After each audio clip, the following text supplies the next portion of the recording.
నమస్తే. Welcome to Anudeep channel. ఇంతవరకు మనం 3 ఉపనిషత్తులు, అదేవిధంగా దక్షిణామూర్తి స్తోత్రం తెలుసుకున్నాం. ఇప్పుడు కఠోపనిషత్తు ఏంటో తెలుసుకుందాం.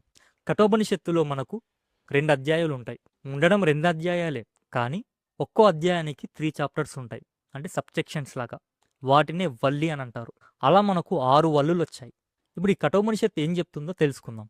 పూర్వం వాజశ్రవణుడు అనే ఒక ఆయన యాగం చేశాడు. యాగమంతా పూర్తయిపోయాక తను దక్షిణం ఇవ్వాలి, అంటే దానం చేయాలి. ఈ వాజశ్రవణుడికే ఉద్దాలకుడు అని ఇంకో పేరు కూడా ఉంది. ఇలా ఈయన దానం చేస్తున్నాడు. ఏం దానం? తనకు ఉండేటువంటి సమస్తము దానం చేస్తున్నాడు. తన దగ్గర ఇంకేమీ మిగిలించుకోకూడదు, మొత్తం దానం చేసేసేయాలి. అలా దానం చేసేటప్పుడు ఈ దానం అవతల వ్యక్తికి అవసరమా అవసరం లేదా అనే ఆలోచన ఉండకూడదు. ఇంకా తనకు ఉండే సమస్తము కూడా దానం చేసేసేయాలి. అలా అందరికీ దానం చేసేస్తున్నాడు ఈ వాజశ్రవణుడు. అలా దానం చేసేటప్పుడు అతను గోవుల్ని కూడా దానం చేస్తున్నాడు. పూర్వం మనకి గోవుల్ని కూడా దానం చేసేటటువంటి ప్రక్రియ ఉంది. అలా గోవుల్ని దానం చేస్తున్నాడు. అవి ఏ గోవులైపోయాయి? తినటానికి శక్తి లేదు, పని చేయడానికి శక్తి లేదు, పాలివ్వడానికి శక్తి లేదు. అటువంటి శక్తి లేనటువంటి గోవుల్ని ఈయన దానం చేస్తున్నాడు. ఈ దానం చేసేటటువంటి ప్రక్రియ ఒక వ్యక్తి చూస్తున్నాడు. ఆ వ్యక్తి ఎవరు? నచికేతుడు. వాజశ్రవుని యొక్క కుమారుడే నచికేతుడు. ఈ నచికేతుడు తన తండ్రి చేసేటటువంటి దానాన్ని ప్రక్రియని చూస్తున్నాడు. చూసి మనసులో అనుకున్నాడు. ఏమనుకున్నాడు? అరే, ఏంటి మా తండ్రి గారేంటి ఇటువంటి గోవుల్ని దానం చేస్తున్నాడు? ఇటువంటి గోవుల్ని దానం చేసినందువల్ల అతనికి గాని తీసుకున్న వాళ్ళకి గాని ఎవరికి ప్రయోజనం ఉండదు. ఇటువంటి గోవుల్ని దానం చేసినందువల్ల మా తండ్రి ఉత్తమ లోకాలకి వెళ్ళడు, సుఖమైన లోకాలు పొందడని నచికేతుడు మనసులో అనుకుంటున్నాడు. నచికేతుడు అంటే ఏంటి? చికేతస్సు లేకుండా ఉండటం. చికేతస్సు అంటే పోగు చేసుకోవడం. ఏం పోగు చేసుకోవడం? నామరూపాత్మకమైన ప్రపంచాన్ని పోగు చేసుకోవడం. సామాన్యం విశేషాలని మనం ఉపనిషత్తులో తెలుసుకున్నాం. సామాన్యం అంటే ఆత్మస్వరూపం. ఈ ఆత్మస్వరూపంలో నుంచే ఈ విశేషమైనటువంటి ప్రపంచం వచ్చింది. ఈ విశేష జ్ఞానం లేకుండా ఉండడం, దానిని చికేతస్సు లేకుండా ఉండడం. చికేతస్సు అని అంటే నామరూపాత్మకమైన ప్రపంచంతో లాలస చెందడం, కోరికలతో ఉండడం, వీటినే చికేతస్సు అని అంటారు. ఇలా చికేతస్సు లేకుండా ఉండడమే నచికేతస్సు. అందుకే తనకి నచికేతుడని పేరొచ్చింది. ఈ నచికేతుడు అనుకున్నాడు, ఇటువంటి గోవుల్ని దానం చేస్తే మా తండ్రికి ఉత్తమ లోకాలు ప్రాప్తించవు. అందుకే తన తండ్రిని రక్షించాలని ఈ నచికేతుడు ఏం చేశాడు? తన తండ్రి దగ్గరికి వెళ్ళి, తండ్రి గారు, మీరు ఇటువంటి గోవుల్ని దానం చేయొద్దు, వాటికి తినడానికి పని చేయడానికి శక్తి లేదు, కాబట్టి తీసుకునే వాళ్ళకు కూడా ఉపయోగం ఉండదు. దానికి బదులుగా నన్ను దక్షిణంగా ఇవ్వండి. ఈ నచికేతుడు అందమాధికారో లేకపోతే మధ్యమాధికారో కాదు, ఇతను ఉత్తమాధికారి. ఇతనికి శ్రద్ధ, భక్తి, జ్ఞానం అన్నీ ఉన్నాయి. ఇటువంటి వ్యక్తిని దానంగా ఇస్తే మీకు పుణ్యం వస్తుంది. ఆ పుణ్యం వల్ల మీరు ఉత్తమ లోకాలు పొందుతారు. కాబట్టి నన్ను ఎవరికన్నా దానం ఇవ్వండి, దక్షిణంగా ఇవ్వండి, దానితో మీరు ఉత్తమ లోకాలు పొందుతారు. కానీ వాళ్ళ తండ్రి ఏం మాట్లాడు, సైలెంట్ ఉండిపోతాడు. సరే అని రెండోసారి వస్తాడు. రెండోసారి వచ్చి మళ్ళీ అడుగుతాడు.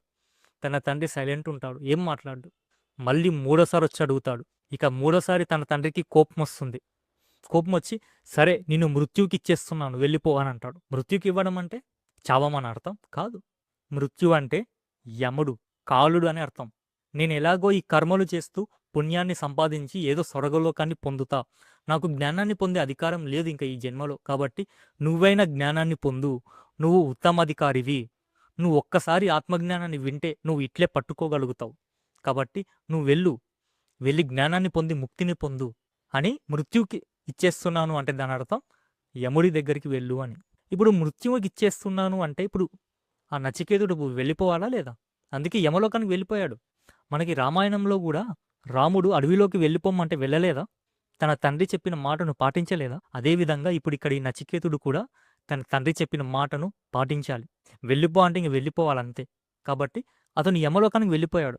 ఈ నచికేతుడు యమలోకానికి వెళ్ళిపోయిన తర్వాత అక్కడ యముడు ఉండడు, ఇంట్లో బయటికి వెళ్ళిపోతాడు. యజమాని లేకుండా ఇంట్లోకి వెళ్ళకూడదు కాబట్టి నచికేతుడు ఇంటి బయటే కూర్చున్నాడు.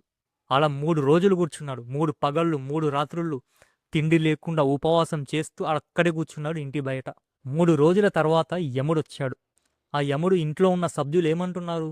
ఒక పిల్లవాడు వచ్చాడు మన ఇంటికి, అతనిలో ఏదో అగ్ని తేజస్సు ఉంది, అగ్నితో పోలుస్తున్నాడు. అగ్ని అంటే తెలుసుకోవాలి అనే జిజ్ఞాస ఉంది. ముముక్షుతో ఉన్నాడు. జిజ్ఞాస వేరు, ముముక్షు వేరు. జిజ్ఞాసి కంటే ఎక్కువ ముముక్షువు. జిజ్ఞాసం అంటే ఏదో అప్పటికప్పుడు ఏదో తెలుసుకోవాలి అనేటటువంటిదే ఉంటుంది. కానీ ముముక్షు అలా కాదు. అతనికి నిరంతరం అదే ధ్యాస ఉంటుంది. అలా ముముక్షుతో వచ్చాడు ఆ నచికేతుడని యమధర్మరాజుతో చెప్తున్నారు. అతను అతిథితో సమానం. మనము అతనికి ఆహారం లేకుండా అన్ని రోజులు అలా ఉంచకూడదు. కాబట్టి మీరు వెళ్ళి ఆ నచికేతుడితో మాట్లాడండి అని అంటారు. అప్పుడు యమధర్మరాజు, నాకు తెలుసు నచికేతుడు వస్తాడని నాకు తెలుసు. యమధర్మరాజు అన్నాక సర్వం తెలిసుండాలి కదండి. నచికేతుడి దగ్గరికి వెళ్తాడు. వెళ్ళి ఇద్దరికిద్దరు నమస్కరించుకొని, నువ్వు ఇక్కడ 3 రోజుల పాటు ఉన్నావు. ఆహారం లేకుండా ఉపవాసం చేస్తూ ఉన్నావు. ఆ 3 రోజులంటే ఏదో కాదు నాయనా. త్రిగుణాలు త్రిపుటి సత్వ రజో తమో గుణాలు, జాగృ స్వప్న సుషుప్తులు, కామక్రోధ లోభాలు ఇటువంటివి ఏవైతే ఉన్నాయో వీటిని జయించి స్థిరంగా ఉన్నావు నువ్వు ఈ 3 రోజులు. అందుకే నేను ఆనందంతో ఉన్నాను. నీలాంటి శిష్యుడు నాకు దొరకడం నా అదృష్టం. అందుకే నేను ఆనందంతో నీకు 3 వరాలు ఇస్తున్నాను, కోరుకో అని అంటాడు. కానీ ఆ 3 వరాలు ఈ నచికేతుడికి అవసరమా? అవసరం లేదు. తనకుండే జ్ఞానానికి ఈ 3 వరాలు అవసరమా? తను ఎందుకు వచ్చాడు? మరణాన్ని జయించాలి అని, మరణం లేకుండా ఉండాలి అని. అటువంటి వాడికి ఈ వరాలు ఏమవసరం? అవసరం లేదు. కానీ ఆ 3 వరాలే కాదు, అసలు నచికేతుడికి అసలు ఏమీ అవసరం లేదు. అతనికి కేవలం జ్ఞానం మాత్రమే అవసరం. ఈ విషయం యముడికి కూడా తెలుసు, నచికేతుడు అసలు ఎందుకు వచ్చాడు ఇక్కడికి అని. కానీ 3 వరాలు ఇస్తా అన్నాడు. ఎందుకు? అతను ఈ వరాలకి లొంగుతాడా లేదా, ఒకవేళ అతను వరాలు అడిగితే ఎటువంటి వరాలు అడుగుతాడు అని పరీక్ష అన్నమాట. నచికేతుడికి కూడా తెలుసు, ఏంటి, నేను ఎందుకు వచ్చానో నాకు తెలుసు, నాకేం కావాలో నాకు తెలుసు. కానీ ఈయన వరాలు ఇస్తా అంటున్నాడు. ఎందుకు? నన్ను పరీక్ష పెట్టడానికి. నేను ఈ వరాలకి లొంగుతానా లేదా అని ఆయన అనుకుంటున్నాడు. కానీ నాకు ఈ వరాలు అక్కర్లేదు, నాకేం కావాలో నాకు తెలుసు. సరే 3 వరాలు కోరుకో అన్నాడు కదా.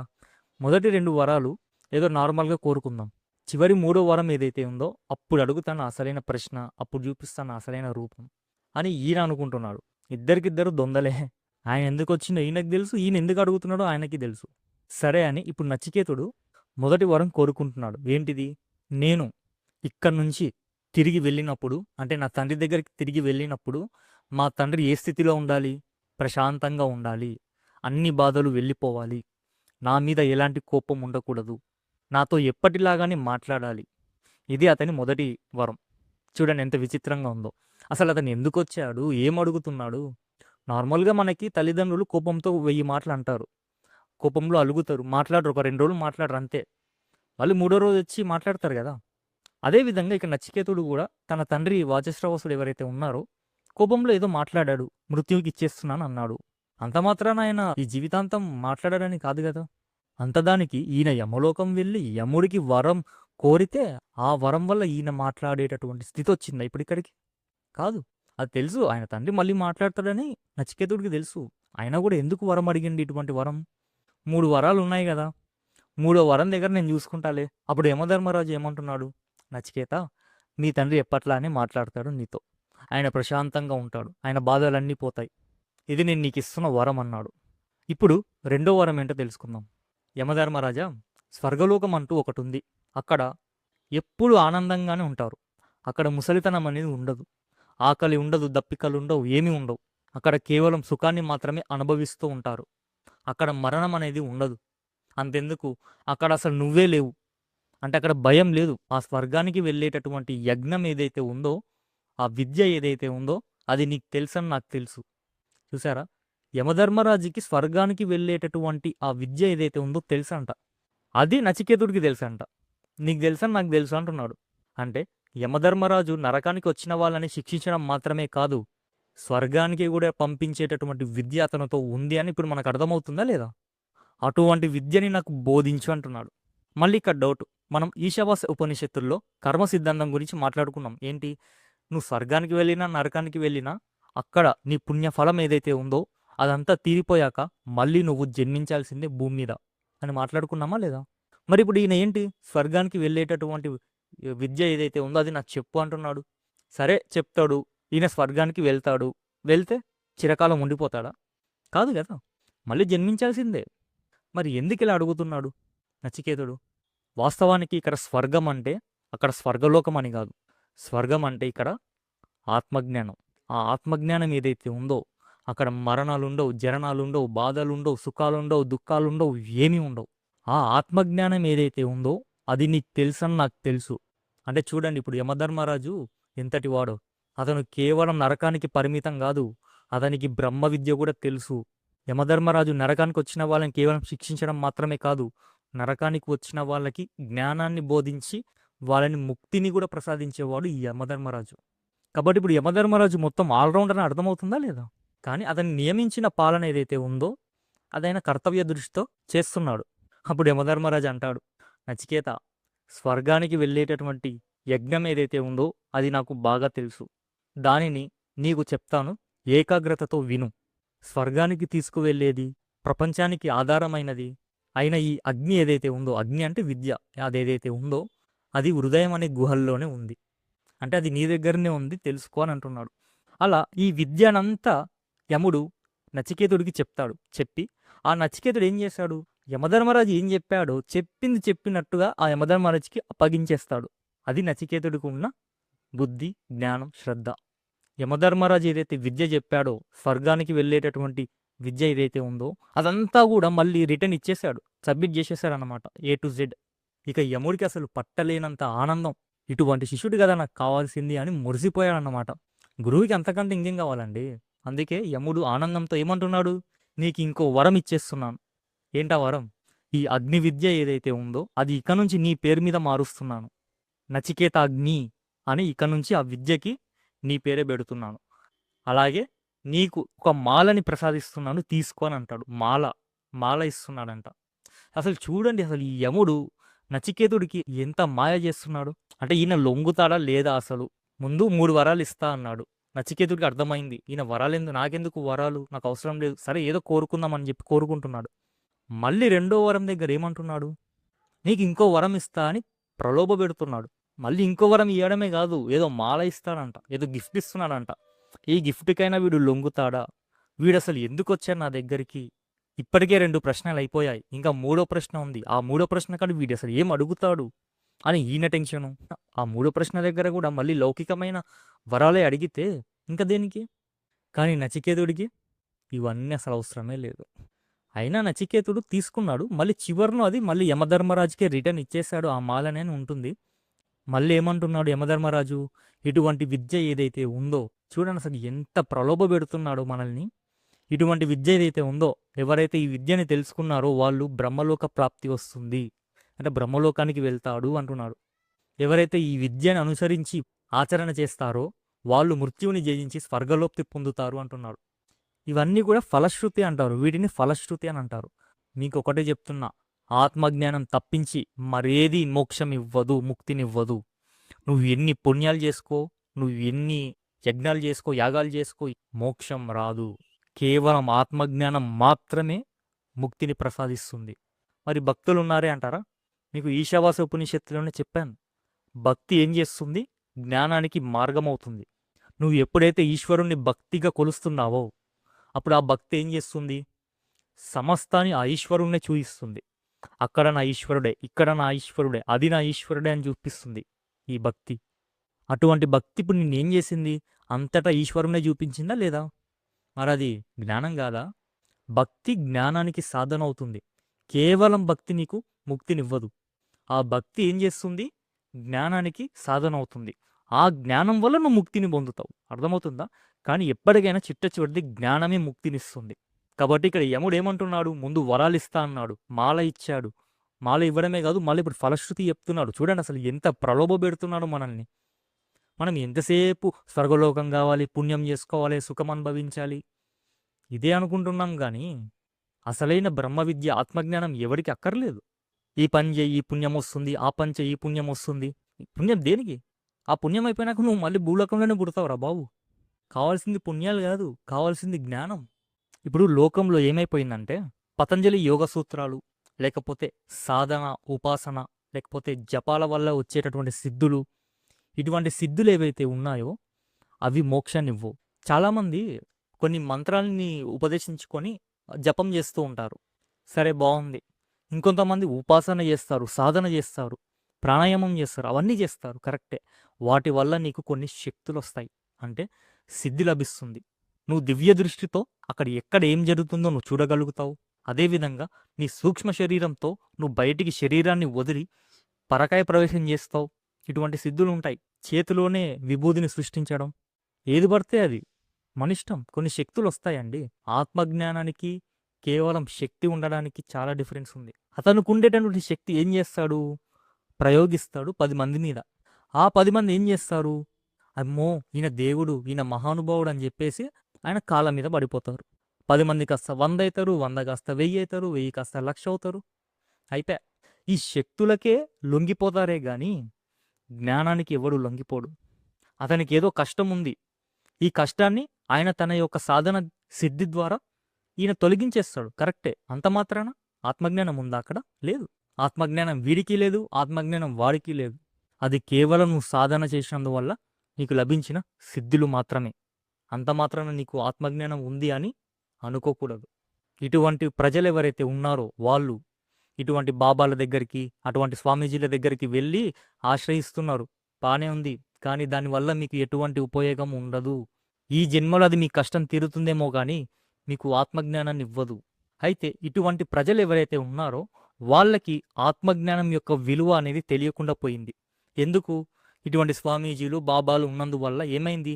వాళ్ళ యొక్క శక్తిని ప్రదర్శించేసరికి ఈ ప్రజలు ఎవరైతే ఉన్నారో ఆ శక్తినే చూసి మురిసిపోతున్నారు, లొంగిపోతున్నారే గాని ఆత్మజ్ఞానం యొక్క విలువ తెలియకుండా పోయింది. అసలు ఎవ్వడికి ప్రపంచంలో అసలు ఆత్మజ్ఞానం యొక్క విలువ తెలియకుండా పోయింది. అందరూ కేవలం ఆ స్వామీజీ ఇలా చెప్తాడు, ఆ స్వామీజీ చెప్పింది కరెక్ట్ అవుతుంది, ఆ స్వామీజీ విభూతిని సృష్టిస్తున్నాడు, ఆ విభూతి పెట్టుకుంటే మనకు జరాలు, రోగాలు పోతాయి. ఏంది ఇదంతా? ఎవరికి కావాలి? ఆత్మజ్ఞానం తెలుసుకోనరా నాయన. ముందు పతంజలి యోగ సూత్రాలను ఉంటాయి. వేస్ట్, అవి కూడా ఏం లాభం లేదు. నీకు అష్టసిద్ధులు వస్తాయి అంతే. అంత మాత్రాన నువ్వు ముక్తిని పొందుతావంటే ఎవరు నమ్మడు. అర్థమవుతుందా? నీకు కేవలం జ్ఞానం మాత్రమే ముక్తినిస్తుంది. గుర్తుపెట్టుకోండి, కేవలం ఆత్మజ్ఞానమే ముక్తినిస్తుంది. అది కాకుండా నువ్వు ఏమి చేసినా మోక్షనివ్వు. అది ఈ నచికేతుడికి తెలుసు. యమధర్మరాజా, నువ్వు ఎన్నైనా ఇచ్చుకో, ఎన్ని వరాలు ఇచ్చుకో, ఎన్ని మాలలు ఇచ్చుకో, నువ్వు నన్ను ఎంత ప్రలోభపెట్టు, నేను లొంగను. నా 3వ వరం ఒకటి ఉంది, ఇంకా మిగిలే ఉంది, బ్యాలెన్స్ చూపిస్తా అని చెప్పి ఇప్పుడు 3వ వరం అడుగుతున్నాడు. ఏంటి ఆ 3వ వరం? మరణించిన తరువాత ఆత్మ అని ఒకటి ఉంది అని అంటున్నారు. లేదని కొందరు అంటారు. అసలు ఆత్మ చైతన్యం అసలు ఉందా లేదా? ఉంటే దాన్ని ఎలా పొందాలి, ఎలా తెలుసుకోవాలి? ఇటువంటి ఆత్మజ్ఞానాన్ని నాకు బోధించు యమధర్మరాజా అని అడుగుతున్నాడు. ఇదండి అసలైన ప్రశ్న. 3వ వరం. నచికేతుడు ఆగింది ఇక్కడే. యమధర్మరాజు కోరుకున్నది ఇదే. యమధర్మరాజు ఇప్పుడు అనుకున్నది నెరవేరిందా లేదా? ఈయన కోరుకున్న 2 వరాలు ఏవైతే ఉన్నాయో అవి లౌకిక వరాలే. కానీ ఇప్పుడు 3వ వరం నచికేతుడు అడుగుతున్నాడు. ఏంటి? ఆత్మజ్ఞానాన్ని బోధించయ్యా యమధర్మరాజా, ఇవన్నీ నాకెందుకు? ఈ వరాలు నేనేం చేసుకుందును? నాకు ఆత్మజ్ఞానం బోధించు ఫస్టు. ఇదండి కావాల్సింది, ఆత్మజ్ఞానమే కావాల్సింది. చూడండి, ఇప్పుడు నచికేతుడే మనకి చెప్తున్నాడు కదా, ఆ స్వర్గాలు, నరకాలు, ఆ శక్తులు, సిద్ధులు అవేం నాకు అక్కర్లేదు. నాకు ముందు మీరు ఆత్మజ్ఞానాన్ని బోధించండి. మరణం తర్వాత ఏమైపోతుందా? మరణం తర్వాత ఆత్మ ఉందా, అసలు ఆత్మ లేదా? అది చెప్పండి నాకు ఫస్ట్. మీకు చెప్పాను, కేవలం ఆత్మజ్ఞానం మాత్రమే ముక్తినిస్తుంది అని. ఈ సాధన, ఉపాసనలు, అలాగే యోగాలు ఇవన్నీ కూడా ముక్తిని ఇవ్వవు. మరి ముక్తిని ఇవ్వకపోతే వాటికి ప్రాముఖ్యత లేదా అని మీకు ఒక డౌట్ వస్తుంది. మరి అవన్నీ ఎందుకు వచ్చాయి ఇప్పుడు అని ఒక డౌట్ వస్తుందా లేదా? ఇటువంటి సాధన, ఉపాసన, యోగాలు ఇవన్నీ కూడా ముక్తిని ఇవ్వవు. కేవలం ఆత్మజ్ఞానం మాత్రమే ముక్తినిస్తాయి. మనకు అందమ స్థితి, మధ్యమ స్థితి, ఉత్తమ స్థితి అని 3 లెవెల్స్ ఉంటాయన్నమాట. అందమాధికారి ఏం చేస్తాడు? వానికి ఎంత చెప్పు అర్థం కాదు. నువ్వు వాడికి ఎంత బోధించు, నువ్వు చెప్పింది ఒకటైతే వాడు అర్థం చేసుకునేది ఇంకొకటి. మధ్యమాధికారి, అతనికి నువ్వు 10 సార్లు చెప్పు అర్థమవుతుంది. అంటే ఒక్కసారి చెప్తే ఆయనకు అర్థం కాదు. ఒక 3 సార్లు, 5 సార్లు, 10 సార్లు చెప్తే అప్పుడు పట్టుకోగలుగుతాడు జ్ఞానాన్ని. ఉత్తమాధికారి అలా కాదు.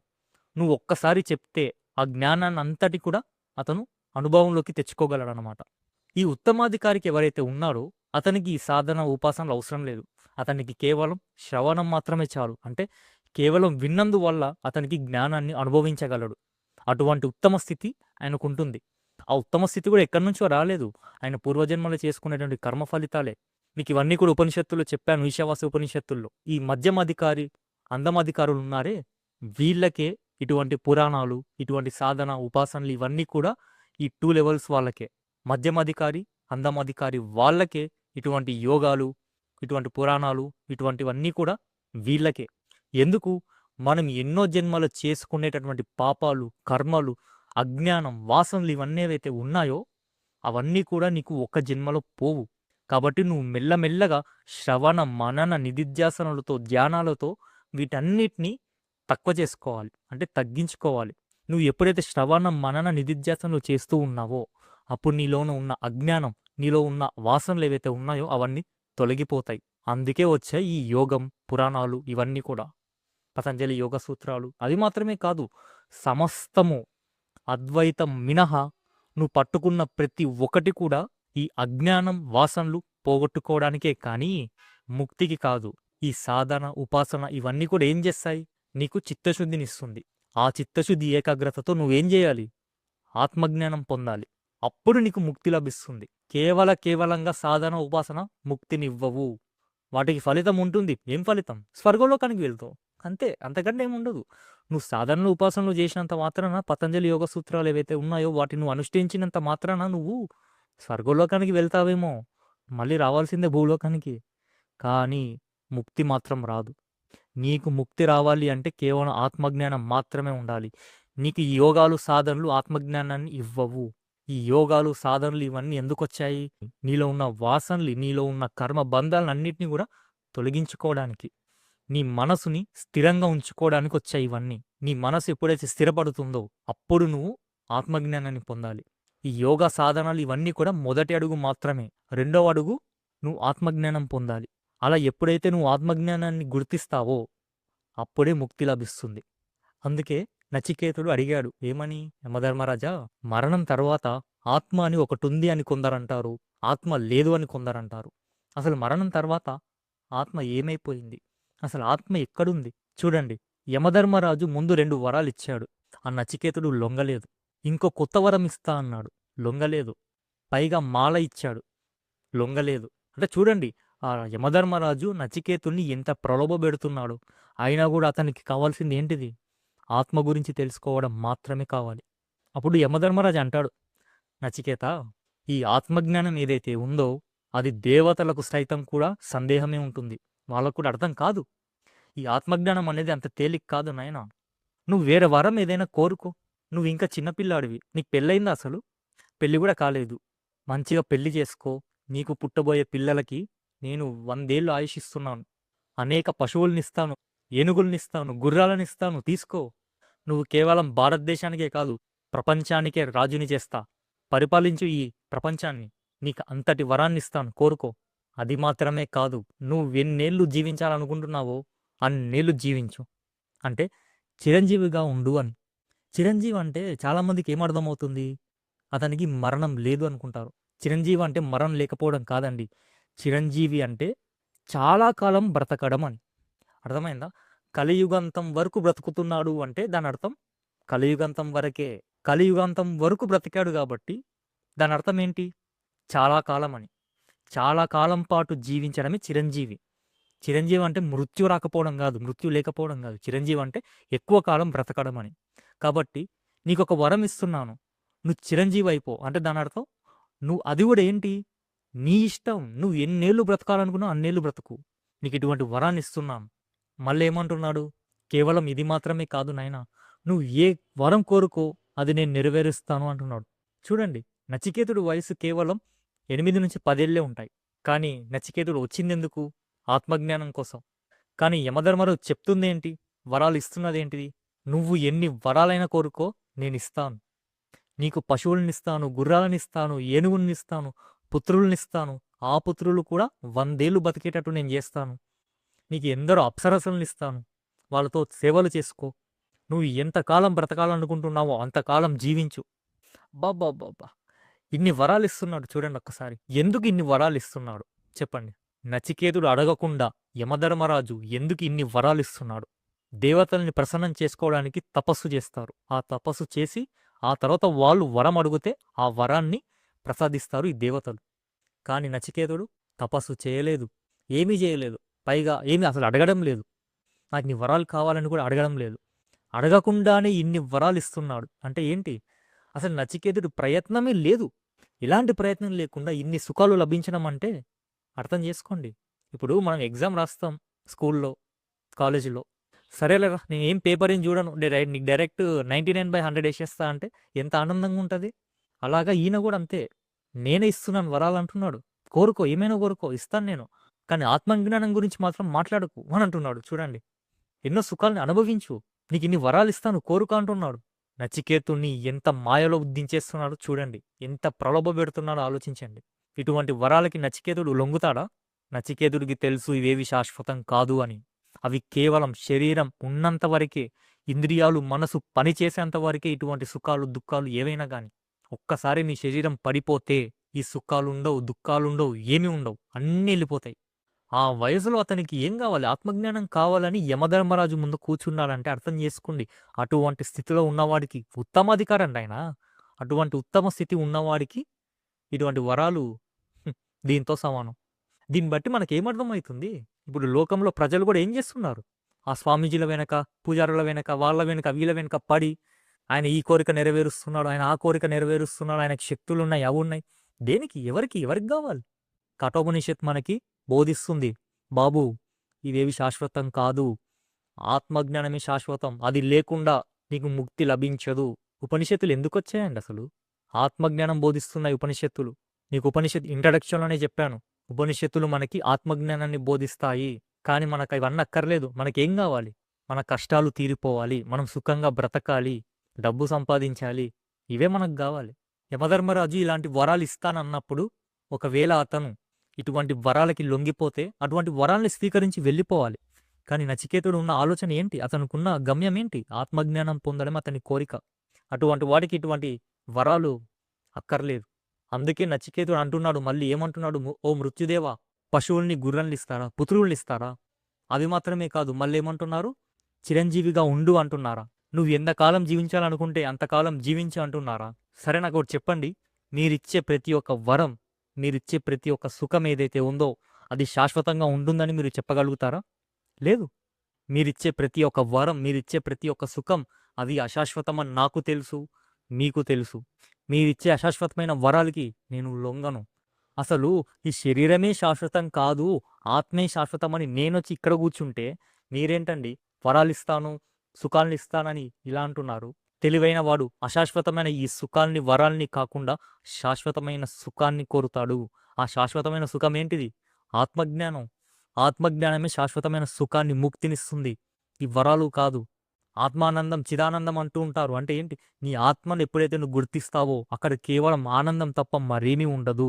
ఏ జ్ఞానం తెలుసుకుంటే ఇంకేమీ తెలుసుకోవాల్సిన అవసరం లేదో ఆ జ్ఞానాన్ని నాకు ఉపదేశించు అంటే ఆత్మజ్ఞానాన్ని ఉపదేశించు. చూసారా, యమధర్మరాజు అన్ని వరాలు, అన్ని సుఖాలు ఇస్తున్నా కూడా నచికేతుడు చెనకలేదు. ఎందుకంటే అతను ఉత్తమాధికారి. అతనికి కావాల్సింది కేవలం ఆత్మజ్ఞానం మాత్రమే, ఇటువంటి అశాశ్వతమైన వరాలు, సుఖాలు కాదు. దీన్ని బట్టి మనకేమర్థమైంది? నచికేతుడు లౌకికమైన సుఖాలకి లొంగిపోడు అని.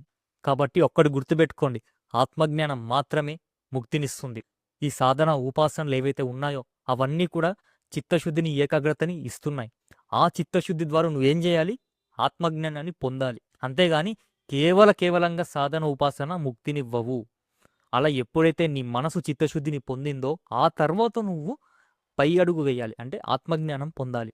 అలా నువ్వు ఆత్మజ్ఞానం పొంది ముక్తిని పొందాలి. కానీ చాలామందికి ఒక సందేహం ఉంటుంది, సాధన, ఉపాసన చేయకుండా ఆత్మజ్ఞానం ఎలా సిద్ధిస్తుంది అని. ఆత్మజ్ఞానం పొందాలన్నా కూడా సాధనే చేయాలి కదా అని మీకు ఒక ప్రశ్న వస్తుంది. మీకు ఇప్పుడు క్లియర్గా ఎక్స్ప్లెయిన్ చేస్తాను, జాగ్రత్తగా వినండి. ఇప్పుడు నచికేతుని వయసు 10 ఏళ్ళు కూడా ఉండవు, అవునా? ఇప్పుడు నచికేతుడు ఉన్న స్థితి ఏంటిది? ఉత్తమాధికారి. అటువంటి ఉత్తమాధికారి స్థితికి ఆయన ఎలా వచ్చాడు? ఆ ఉత్తమాధికారి స్థితికి ఆ నచికేతుడు ఎలా వచ్చాడు? అంతటి చిన్న వయసులో అంతటి చిత్తశుద్ధి, అంతటి భక్తి, అంతటి శ్రద్ధ ఎక్కడి నుంచి వచ్చాయి ఆ నచికేతుడికి చెప్పండి. అవి అతను చేసుకున్న పూర్వజన్మల సాధన, ఉపాసనలు. ఇప్పుడు నేను అందమాధికారి, నాకు మాయ ఉంది, అజ్ఞానం ఉంది, కర్మబంధాలు ఉన్నాయి, వాసనలు ఉన్నాయి, ఎన్నో జన్మల వాసనలు ఉన్నాయి నాకు. ఇప్పుడు నేనేం చేస్తా? సాధన చేస్తా. ఏం సాధన? ఏదో కళ్ళు మూసుకొని ఒక రూమ్లో కళ్ళు మూసుకొని ధ్యానం చేయడం కాదు సాధన అంటే. సాధన అంటే ఏంటి? శ్రవణ మననం. అంటే ముందు భగవంతుని గురించి విను, ఆయన గురించిన జ్ఞానాన్ని తెలుసుకో, ఆయన తత్వం తెలుసుకో, పురాణాలు తెలుసుకో, రామాయణ మహాభారతాలు తెలుసుకో. మంచి చెడేంటో తెలుస్తుంది, నువ్వు ఎటు నడవాలో తెలుస్తుంది, ధర్మం అధర్మం ఏంటో తెలుస్తుంది. అలా నీలో ఉన్న వాసనలు ఏవైతే ఉన్నాయో అవి తగ్గుతూ వస్తాయి. నీకు ఇవన్నీ కూడా ఈశావాసంలో చెప్పాను. నెక్స్ట్ నేనేం చేస్తా? సత్వగుణం, రజోగుణం, తమోగుణాలని మనకు 3 గుణాలు ఉంటాయి. ఇప్పుడు నేనేం చేస్తా? రజోగుణాన్ని, తమోగుణాన్ని అణిచివేసి సత్వగుణాన్ని పెంపొందించుకుంటా. సత్వగుణ ఆహారం తింటా, సత్వగుణం అంటే ఏంటి? ప్రేమ, దయ, కరుణ, భక్తి, శ్రద్ధ, సామర్థ్యం ఇవన్నీ కూడా సత్వగుణాలే. ఈ సత్వగుణాన్ని నేను పెంపొందించుకుంటా. పూజలు, స్తోత్రాలు ఇవన్నీ చేస్తూ చేస్తూ ఉంటూ నా సత్వగుణాన్ని నేను పెంపొందించుకుంటా. ఆ తర్వాత నేనేం చేస్తా? కర్మలు చేస్తా. కర్మలంటే ఏం లేదు. నువ్వు ఏ పనైనా చేయి కర్మనే. పూజ చేయి కర్మనే. స్తోత్రం చదువు కర్మనే. గుడికి వెళ్ళు కర్మనే. ఒక దానం చేయి కర్మనే.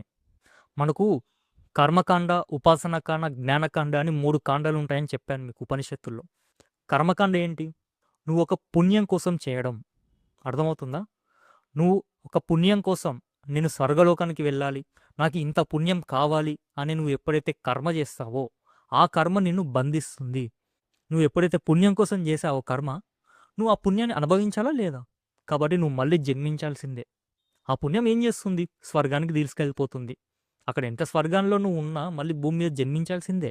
కేవలంగా ఇప్పుడు కర్మలు నీకు ముక్తినిచ్చాయా? లేదు. కర్మలు నీకు స్వర్గలోకం వరకే గాని ముక్తికి కాదు. అది కూడా ఎప్పుడు? నువ్వు పుణ్యం కోసం మాత్రమే చేస్తే. ఇప్పుడు ఉపాసన ఉంది. ఒక జపం చేస్తారు, తపస్సు చేస్తారు, ఉపాసనలు చేస్తారు. అవి కూడా ఏంటి? మనసు స్థిరంగా ఉంచుకోవడానికి, కొన్ని శక్తులు పొందడానికి. కొంతమంది ఉపాసకులు ఉంటారు, అమ్మవారు ఉపాసకులు చేస్తారు, ధ్యానం చేస్తారు. వాటి వల్ల నీకు సిద్ధులు లభిస్తాయి. వాటి వల్ల నీకు ఉత్తమ లోకాలు లభిస్తాయి. అంతేగాని ముక్తి లభించదు. ఇప్పుడు నువ్వు కర్మ ఎలా చేసావు? పుణ్యం కోసం చేసావు. ఉపాసనలు ఎందుకు చేసావు? సిద్ధుల కోసం చేసావు. కానీ ఇప్పుడు కర్మల్ని, ఉపాసనని నువ్వు ఎలా చేయాలి? నిష్కామ కర్మగా చేయాలి. నిష్కామ అంటే ఫలితం లేకుండా చేయాలి. నువ్వు చేసేటటువంటి పని ఏదైతే ఉందో అది ఈశ్వరార్పణం. నువ్వు చేసేటటువంటి దానం ఏదైతే ఉందో అది ఈశ్వరార్పణం. నువ్వు చేసేటటువంటి పూజలు, స్తోత్రాలు ఏవైతే ఉన్నాయో అవన్నీ కూడా ఈశ్వరార్పణం. అప్పుడు నువ్వు అన్నీ కూడా ఈశ్వరార్పణంగా చేస్తున్నావు కాబట్టి నీకు ఫలితం మీద ఆశ లేదు కాబట్టి నీకు ఆ కర్మ అనేది బంధించదు. ఇప్పుడు నువ్వు ఫలితం మీద నీకు ఆశ లేదు కాబట్టి, ఫలితం మీద నువ్వు దృష్టి లేదు కాబట్టి నువ్వు కేవలంగా నీ కర్తవ్య దృష్టితోనే చేస్తున్నావు పలానా పని. ఇప్పుడు గుడికి వెళ్తావు, భక్తి, ఆయన ఏదో నాకు ఇస్తాడు, ఆయన నాకు డబ్బు ఇస్తాడు, సుఖాలు ఇస్తాడని వెళ్తావా? కాదు. ఆ ఈశ్వరుడు అంటే నీకు భక్తి. గుడికి వెళ్తావు, నమస్కరిస్తావు, పూజలు చేస్తావు. లేదు నేను పలానా కోరిక కోసమే గుడికి వెళ్తున్నా అంటే అది నీ నీ కర్మ అది. ఇప్పుడు ఇలాంటి కర్మ ఏం చేస్తుంది అంటే, నిష్కామ కర్మ ఏం చేస్తుంది? చిత్తశుద్ధినిస్తుంది. అర్థమైందా? పుణ్యం కోసం చేసేటటువంటి కర్మలు, ఉపాసనలు ఏవైతే ఉన్నాయో అవి స్వర్గలోకానికి, ఉత్తమ లోకానికి దారితీస్తాయి, కానీ ముక్తికి కాదు. అదే ఎప్పుడైతే నువ్వు కర్మల్ని, ఉపాసనల్ని ఫలితం ఆశించకుండా కేవలం మనసు స్థిరంగా ఉంచడం కోసం, చిత్తశుద్ధి ఏర్పడడం కోసం నువ్వు కర్మ, ఉపాసనలు చేయాలి. అలా నేను కర్మలు, ఉపాసనలు, పురాణాలు, పూజలు ఇవన్నీ కూడా చేస్తూ చేస్తూ చేస్తూ ఉన్నా. నాకు ఏదో ఒక జన్మలో చిత్తశుద్ధి లభిస్తుంది. ఏదో ఒక జన్మలో నేను కూడా నచికేతుని యొక్క స్థితికి ఉంటా. అంటే ఉత్తమాధికారిగా ఉంటానన్నమాట. ఇప్పుడు నచికేతుడు ఏమైనా సాధనలు చేశాడా? ఉపాసనలు చేశాడా ఆ వయసులో? చెప్పండి. చేయలేదు. నచికేతుడు ఇప్పుడు కేవలం ఆత్మజ్ఞానం వినడమే లేట్. ఆత్మజ్ఞానం తెలుసుకోవడమే లేట్ ఆయన. ఆయన సాధన లెవెల్ దాటిపోయాడు, ఉపాసన లెవెల్ దాటిపోయాడు. ఇప్పుడు ఆయనకేం కావాలి? ఆత్మజ్ఞానం కావాలి. ఇప్పుడు నేను కూడా సాధనలు, ఉపాసనలు చేస్తూ చేస్తూ చేస్తూ ఏదో ఒక జన్మకి నచికేతుడు ఉన్న ఉత్తమాధికారి స్థితికి నేను వస్తా. అప్పుడు నాకు సాధనలు, ఉపాసనలు అవసరం లేదు. అప్పుడు నాకు కేవలం ఆత్మజ్ఞానం బోధించే వాళ్ళు ఒక్కరు ఉంటే, ఒక మంచి గురువు ఉంటే, ఆ గురువు నాకు ఆత్మజ్ఞానం బోధిస్తే ఆ బోధించే సమయంలోనే నేను ఆత్మానుభూతిని పొందగలుగుతాను. ఇప్పుడు అర్థమైందా? సాధన, ఉపాసన ఎందుకు? చిత్తశుద్ధి కోసం, నువ్వు చేసుకునేటటువంటి కర్మలు, వాసనలు పోగొట్టుకోవడం కోసం. అలా ఎప్పుడైతే నీకు చిత్తశుద్ధి ఏర్పడిందో అప్పుడు నువ్వు ఆత్మజ్ఞానం వినాలి. 10th క్లాస్ ఒక అబ్బాయి ఉన్నాడు, ఎంఎస్సి చదివే ఒక అబ్బాయి ఉన్నాడు.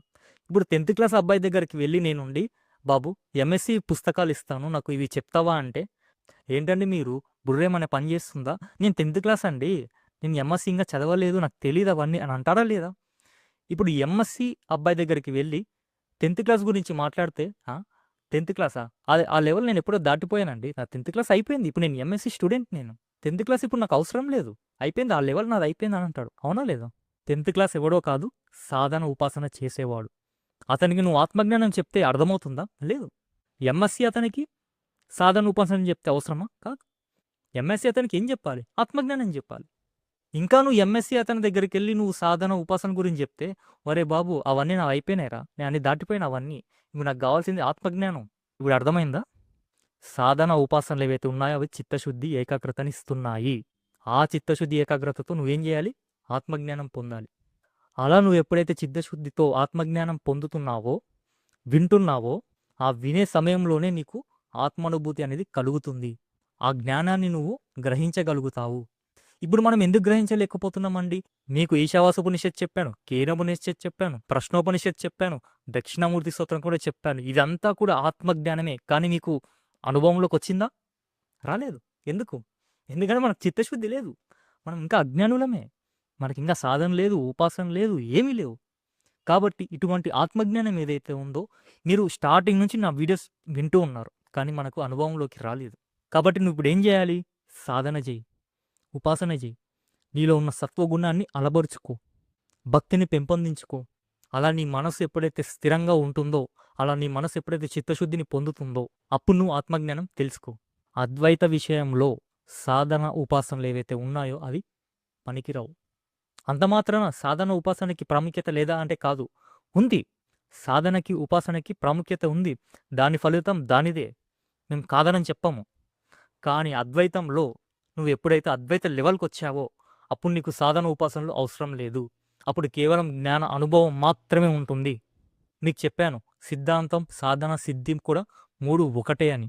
ఇప్పుడు ఒక తీయని బెల్లం ముక్క నోట్లో పెట్టుకున్నామండి, నాలుక మీద బాగా చప్పరించు, అది తీయగా ఉంటుందా లేదా? ఇప్పుడు తీయగా ఉంది అనేటటువంటి జ్ఞానము, ఆ తీయదనాన్ని అనుభవించడము 2 ఒకటేనా కాదా? రెండింటిని వేరు చేసి చూపి నాకు. జ్ఞానం లేకుండా అనుభవం లేదు, అనుభవం లేకుండా జ్ఞానం లేదు. 2 ఒకటే. ఉత్తమాధికారి ఎవరైతే ఉన్నాడో వారికి సాధన ఉపాసనలు అవసరం లేదు. అతనికి కేవలం ఆత్మజ్ఞానం బోధించడం, వినడమే చాలు. అతనికి అనుభవంలోకి వచ్చేస్తుంది. మనం కూడా ఉత్తమాధికారి లెవెల్లోకి రావాలి అంటే మనం సాధన ఉపాసన చేస్తూ చేస్తూ చేస్తూ ఉంటే ఏదో ఒక రోజు మనం నచికేతుడి యొక్క ఉత్తమాధికారిగా మనం వస్తాం. ఆ తర్వాత మనం ఆత్మజ్ఞానం వింటే అనుభవంలోకి వస్తుంది, ముక్తిని పొందుతాం. ఇప్పుడు యమధర్మరాజు కూడా అదే చెప్తున్నాడు. నచికేత, మనకి 2 మార్గాలు ఉంటాయి. ఒక మనిషి తన జీవితంలో నడిచేటటువంటి మార్గాలు 2. అవేంటంటే ప్రేయో మార్గం, శ్రేయో మార్గం. ప్రేయో మార్గం అంటే ప్రియమైన మార్గం అని, శ్రేయో మార్గం అంటే శ్రేష్టమైన మార్గం అని, అంటే సురక్షితమైన మార్గం అని. మీకు సింపుల్గా చెప్పాలంటే ప్రేయో మార్గం అంటే ముందుగా సుఖాన్ని ఇస్తుంది. స్టార్టింగ్లో మనకి మంచిగా అనిపిస్తుంది, సుఖంగా ఉంటుంది. కానీ చివరికి వచ్చేసరికి నీకు కష్టాన్ని బాధని ఇస్తాయి. అది ప్రేయో మార్గం. శ్రేయో మార్గం అంటే ముందు నీకు కష్టం ఉంటుంది, నీకు దుఃఖాలు వస్తాయి, కష్టాలు వస్తాయి. కానీ చివరికి నీకు శ్రేయస్సే లభిస్తుంది, అంటే సుఖం ఇస్తుంది. ప్రేయో మార్గం అంటే ముందు ఆనందాన్ని సుఖాన్ని ఇచ్చి చివరికి దుఃఖాన్ని ఇస్తుంది. కానీ శ్రేయో మార్గం అంటే ముందు దుఃఖాన్ని కష్టాన్ని ఇచ్చి లాస్ట్లో మనకి సుఖం ఇస్తుంది. మీకు ఒక చిన్న ఎగ్జాంపుల్ చెప్పాలంటే, ఇప్పుడు తీపి ఉంది, షుగర్ ఉంది. నేను రోజు తింటూనే ఉన్నా. అబ్బా తీపి ఎంత బాగుంటుందో, నాకు చాక్లెట్స్ షుగర్ అవన్నీ ఏవైతే ఉన్నాయో నేను మెల్లమెల్లగా తింటూ ఉన్నా. స్టార్టింగ్లో నాకేం అనిపించదు, అబ్బా తినేటప్పుడు ఎంత బాగుందో, ఎంత తీయగా ఉందో అనిపిస్తుంది, అవునా కదా? అదే నువ్వు కంటిన్యూ చేస్తూ చేస్తూ చేస్తూ పోయావు అనుకో, నీకు డయాబెటిక్ రాదా, షుగర్ రాదా? చివరికి నీకేమైంది? కష్టం, దుఃఖమే. నీకు స్టార్టింగ్లో చాలా సుఖాన్ని ఇస్తాయి, కానీ చివరికి కష్టాన్ని మిగిలిస్తుంది. మనం బ్రతికే ప్రతి నిమిషం కూడా ఈ ప్రేయ మార్గం శ్రేయ మార్గం మనకు ఎదురవుతూనే ఉంటాయి. ఇప్పుడు నువ్వు చాలా కష్టాల్లో ఉన్నావు, చాలా దుఃఖంలో ఉన్నావు, నీకు చేతిలో పైసా లేదు, కానీ నీ మనసులో ఇప్పుడు దొంగతనం చేయాలనేటువంటి ఆలోచన వచ్చింది. నువ్వు దొంగతనం చేస్తావు, దొంగతనం చేసి నీ కష్టాన్ని పోగొట్టుకుంటావు, సుఖంగా జీవిస్తావు. ఏదో ఒక రోజు ఆ దొంగతనం అనేది బయటపడుతుంది. అప్పటికి నువ్వు సుఖంగా ఉన్నావు, కానీ ఏదో ఒక రోజు ఆ దొంగతనం అనేది బయటపడుతుందా లేదా? అప్పుడు నేను తీసుకెళ్లి జైల్లో వేస్తారా వేయదా? స్టార్టింగ్లో సుఖాన్ని అనుభవించావు, కానీ చివరికి ఏమైంది? దుఃఖమే. అది ప్రేమ మార్గం. కానీ అదే నువ్వు ఎప్పుడైతే దొంగతనం చేయకుండా నీ మనసుని స్థిరంగా ఉంచుకొని ఆ కష్టాన్ని నువ్వు ఎదుర్కొంటూ స్థిరంగా నిలబడితే నీకు చివరికి సుఖం లభిస్తుందా లేదా? కానీ అందరూ ప్రేమ మార్గాన్ని ఎంచుకుంటారు. ఎందుకంటే అతని ఇంద్రియాలని మనసుని లొంగిపోయి ఉంటాడు. మనం ఇంద్రియాలకి మనసుకి లొంగిపోయామా లేదా? ఇంకో కేనోపనిషత్తులో చెప్పాను, సత్వగుణం రజోగుణం తమోగుణాలని ఉంటాయి. ఈ కలియుగంలో మనకి తమోగుణం రజోగుణమే ఎక్కువ ఉంటుంది, సత్వగుణం అనేది అణిగిపోతుంది. కాబట్టి ఈ రజోగుణం తమోగుణాలు ఏవైతే ఉన్నాయో ఇవి మనల్ని ఏం చేస్తాయి? ప్రేయ మార్గంలోకి తీసుకెళ్తాయి, కానీ శ్రేయ మార్గంలోకి తీసుకెళ్ళవు. సత్వగుణం ఏదైతే ఉందో అది మనల్ని శ్రేయ మార్గానికి తీసుకెళ్తుంది. కాబట్టి ధీరుడు ఎవడైతే ఉన్నాడో విచారణ చేసి వాడు ప్రేయ మార్గమా శ్రేయ మార్గమా అని విచారణ చేసి శ్రేయ మార్గాన్ని ఎంచుకుంటాడు ధీరుడు. ధీరుడు అంటే బలం ఉన్నవాడు కాదు, ధీరుడు అంటే సామర్థ్యం వివేచన జ్ఞానం ఉన్నవాడు. వాడు ఏం చేస్తాడు? శ్రేయ మార్గాన్ని ఎంచుకుంటాడు. మళ్ళీ ఇక్కడ ఏమంటున్నాడు? ప్రేయో మార్గం, శ్రేయో మార్గం, ఈ 2 మార్గాలు ఏవైతే ఉన్నాయో నచికేత, ఇవి 2 పరస్పర విరుద్ధమైనవి. అసలు ఒకదానికొకటి సంబంధమే లేదు. అది లైట్ అయితే ఇది లెఫ్ట్, అది పగలైతే ఇది రాత్రి. అంతటి తేడా ఉంటుంది వీటికి. ఒకదానికొకటి అసలు కలిసిపోవు. దాని రూటు వేరే, దీని రూటు వేరే. నువ్వు మళ్ళీ మాయలో పడిపోతావేమో, నేను ప్రేమ మార్గాన్ని, శ్రేయ మార్గాన్ని రెండింటిని పట్టుకుంటాను అని అంటావేమో. అలా అవ్వదు. నువ్వు రైటు లెఫ్ట్ ఒకేసారి వెళ్ళగలుగుతావా? వెళ్ళలేవు. పోతే రైట్ వెళ్ళాలి లేదా లెఫ్ట్ వెళ్ళాలి, అంతే. కాబట్టి ఇవి 2 కూడా విరుద్ధమైనవి. నేను ఇచ్చేటటువంటి వరాలు ఏవైతే ఉన్నాయో నువ్వు వాటికి లొంగలేదు. అంటే నువ్వు ప్రేమ మార్గంలో వెళ్ళలేదు. నీకు అర్థమైంది అవన్నీ శాశ్వతం కాదు, అవి అశాశ్వతమైన సుఖాలని నీకు అర్థమైంది. అంటే నువ్వు ప్రేమ మార్గాన్ని ఎంచుకోలేదు. నువ్వేమంటున్నావు? నాకు ఆత్మజ్ఞానం బోధించు అంటున్నావు. అంటే అది శ్రేయో మార్గం. నువ్వు శ్రేయో మార్గాన్ని ఎంచుకున్నావని నాకు అర్థమయ్యింది. ఈ యమధర్మరాజు ఏం చేస్తాడు? మనకి ముందు ముందు ప్రతి ఒక్కరిని జుట్టుపట్టిలాగా అవతల గెంటేస్తాడు. ఇంకా ఎవరిని? ఈ సాధకుల్ని, ఉపాసకుల్ని, కర్మిష్ఠుల్ని. నీకు చెప్పాను, అద్వైత విషయంకొచ్చేసరికి సాధనలు, ఉపాసనలు, పూజలు, స్తోత్రాలు ఇవేమీ ఉండవు. అద్వైత విషయంకొచ్చేసరికి కేవలం ఆత్మస్వరూపం మాత్రమే ఉంటుంది. ఇప్పుడు నేను చెప్పేదే ఆత్మజ్ఞానం గురించి అండి. ఆత్మజ్ఞానం గురించి చెప్తున్నప్పుడు మరి ఇది కాకుండా మరి ఇంకేం చెప్పాలి నేను? అదే ఇప్పుడు నేను పురాణాలు, రామాయణం గురించి చెప్తే నేను అవే గొప్ప అని చెప్తాను. అప్పుడు నేను పూజలే గొప్ప, స్తోత్రాలే గొప్ప, ధ్యానమే గొప్ప అంటాను. కానీ ఇప్పుడు నేను చెప్పేది అద్వైతం. మనకి ఇంకా ఆత్మజ్ఞానం చెప్పలేదు యమధర్మరాజు, ఇంకా స్టార్ట్ చేయలేదు. అయినా కూడా మనకి ఎంత ఉత్సాహంగా, ప్రతి క్షణం మనకి ఎంత రిఫ్రెషింగ్గా ఉందో చూడండి. అసలు ఆత్మజ్ఞానం ఇంకా స్టార్ట్ చేయలేదు, కానీ స్టార్ట్ చేసినంత ఫీలింగ్ వస్తుందా లేదా? కఠోపనిషత్తు అనేది చాలా అద్భుతంగా ఉంటుంది. తెలుసుకోవాలి మనం, ఇటువంటి ఉపనిషత్తులు తెలుసుకోవాలి. మీకు చెప్పాను, మన సనాతన ధర్మంలో ఉన్న జ్ఞానాన్ని తెలుసుకోవాలి. ఆ తరువాతే మనం ఎదిరించాలని చెప్పానా లేదా? మనకు జీరో నాలెడ్జ్ ఉంటే మనం ప్రపంచాన్ని ఎదిరించలేము. ప్రేయో మార్గం, శ్రేయో మార్గాలని 2 ఉంటాయి. నువ్వు ఎటు నడవాలో నీ మీద ఆధారపడి ఉంటుంది. ప్రేయో మార్గం అంటే ముందు సుఖాన్ని ఇస్తుంది, తర్వాత దుఃఖాన్ని మిలిగిస్తుంది. శ్రేయో మార్గం అంటే ముందు కష్టాన్ని, దుఃఖాన్ని ఇస్తుంది, చివరికి నీకు ఆనందాన్ని ఇస్తుంది. నువ్వు ఎటు వెళ్ళాలో, నువ్వు ఏ దారిలో నడవాలో నీ మీదే ఆధారపడి ఉంటుంది. అందుకే యమధర్మరాజు అంటున్నాడు, నచికేత, నువ్వు ప్రేమ మార్గాన్ని ఎంచుకోలేదు, నువ్వు శ్రేయో మార్గాన్ని ఎంచుకున్నావు. అంటే నీకు ఆత్మజ్ఞానం పొందాలి అనే ఆసక్తి చాలా ఉందని నాకు అర్థమైంది. నేను నీకు ఎన్నో వరాలు ఇస్తా అన్నాను, నువ్వు వాటిని వద్దు అన్నావు. నేను ఎంత ప్రలోభ పెట్టినా నువ్వు వాటికి లొంగలేదు. నువ్వు శ్రేయో మార్గాన్ని ఎంచుకున్నావు. కానీ లోకంలో కొంతమంది ఉంటారు, అవిద్యలో జీవించి మందబుద్ధి గలవారు, తమను ధీరులుగా, విద్వాంసులుగా భావించేవారు అడ్డదారిలో వెళ్తారు. వీళ్ళందరూ జనన మరణ అనేటటువంటి చక్రంలో కొట్టుమిట్టాడుతుంటారు. నచికేత, ఆలోచించు. ఇక్కడ యమధర్మరాజు ఏమంటున్నాడు? అవిద్యలో ఉన్నవాళ్ళు అంటే అవివేకి అని. అవివేకి అంటే ఏది నిత్యం, ఏది అనిత్యం అనే జ్ఞానం వాళ్ళకి ఉండదు. ఏది సత్యం, ఏది అసత్యం అనే జ్ఞానం వాళ్ళకు ఉండదు. ఇంద్రియాలకి, మనసుకి లోబడి వాళ్ళకి ఇష్టం వచ్చినట్టు జీవిస్తూ ఉంటారు.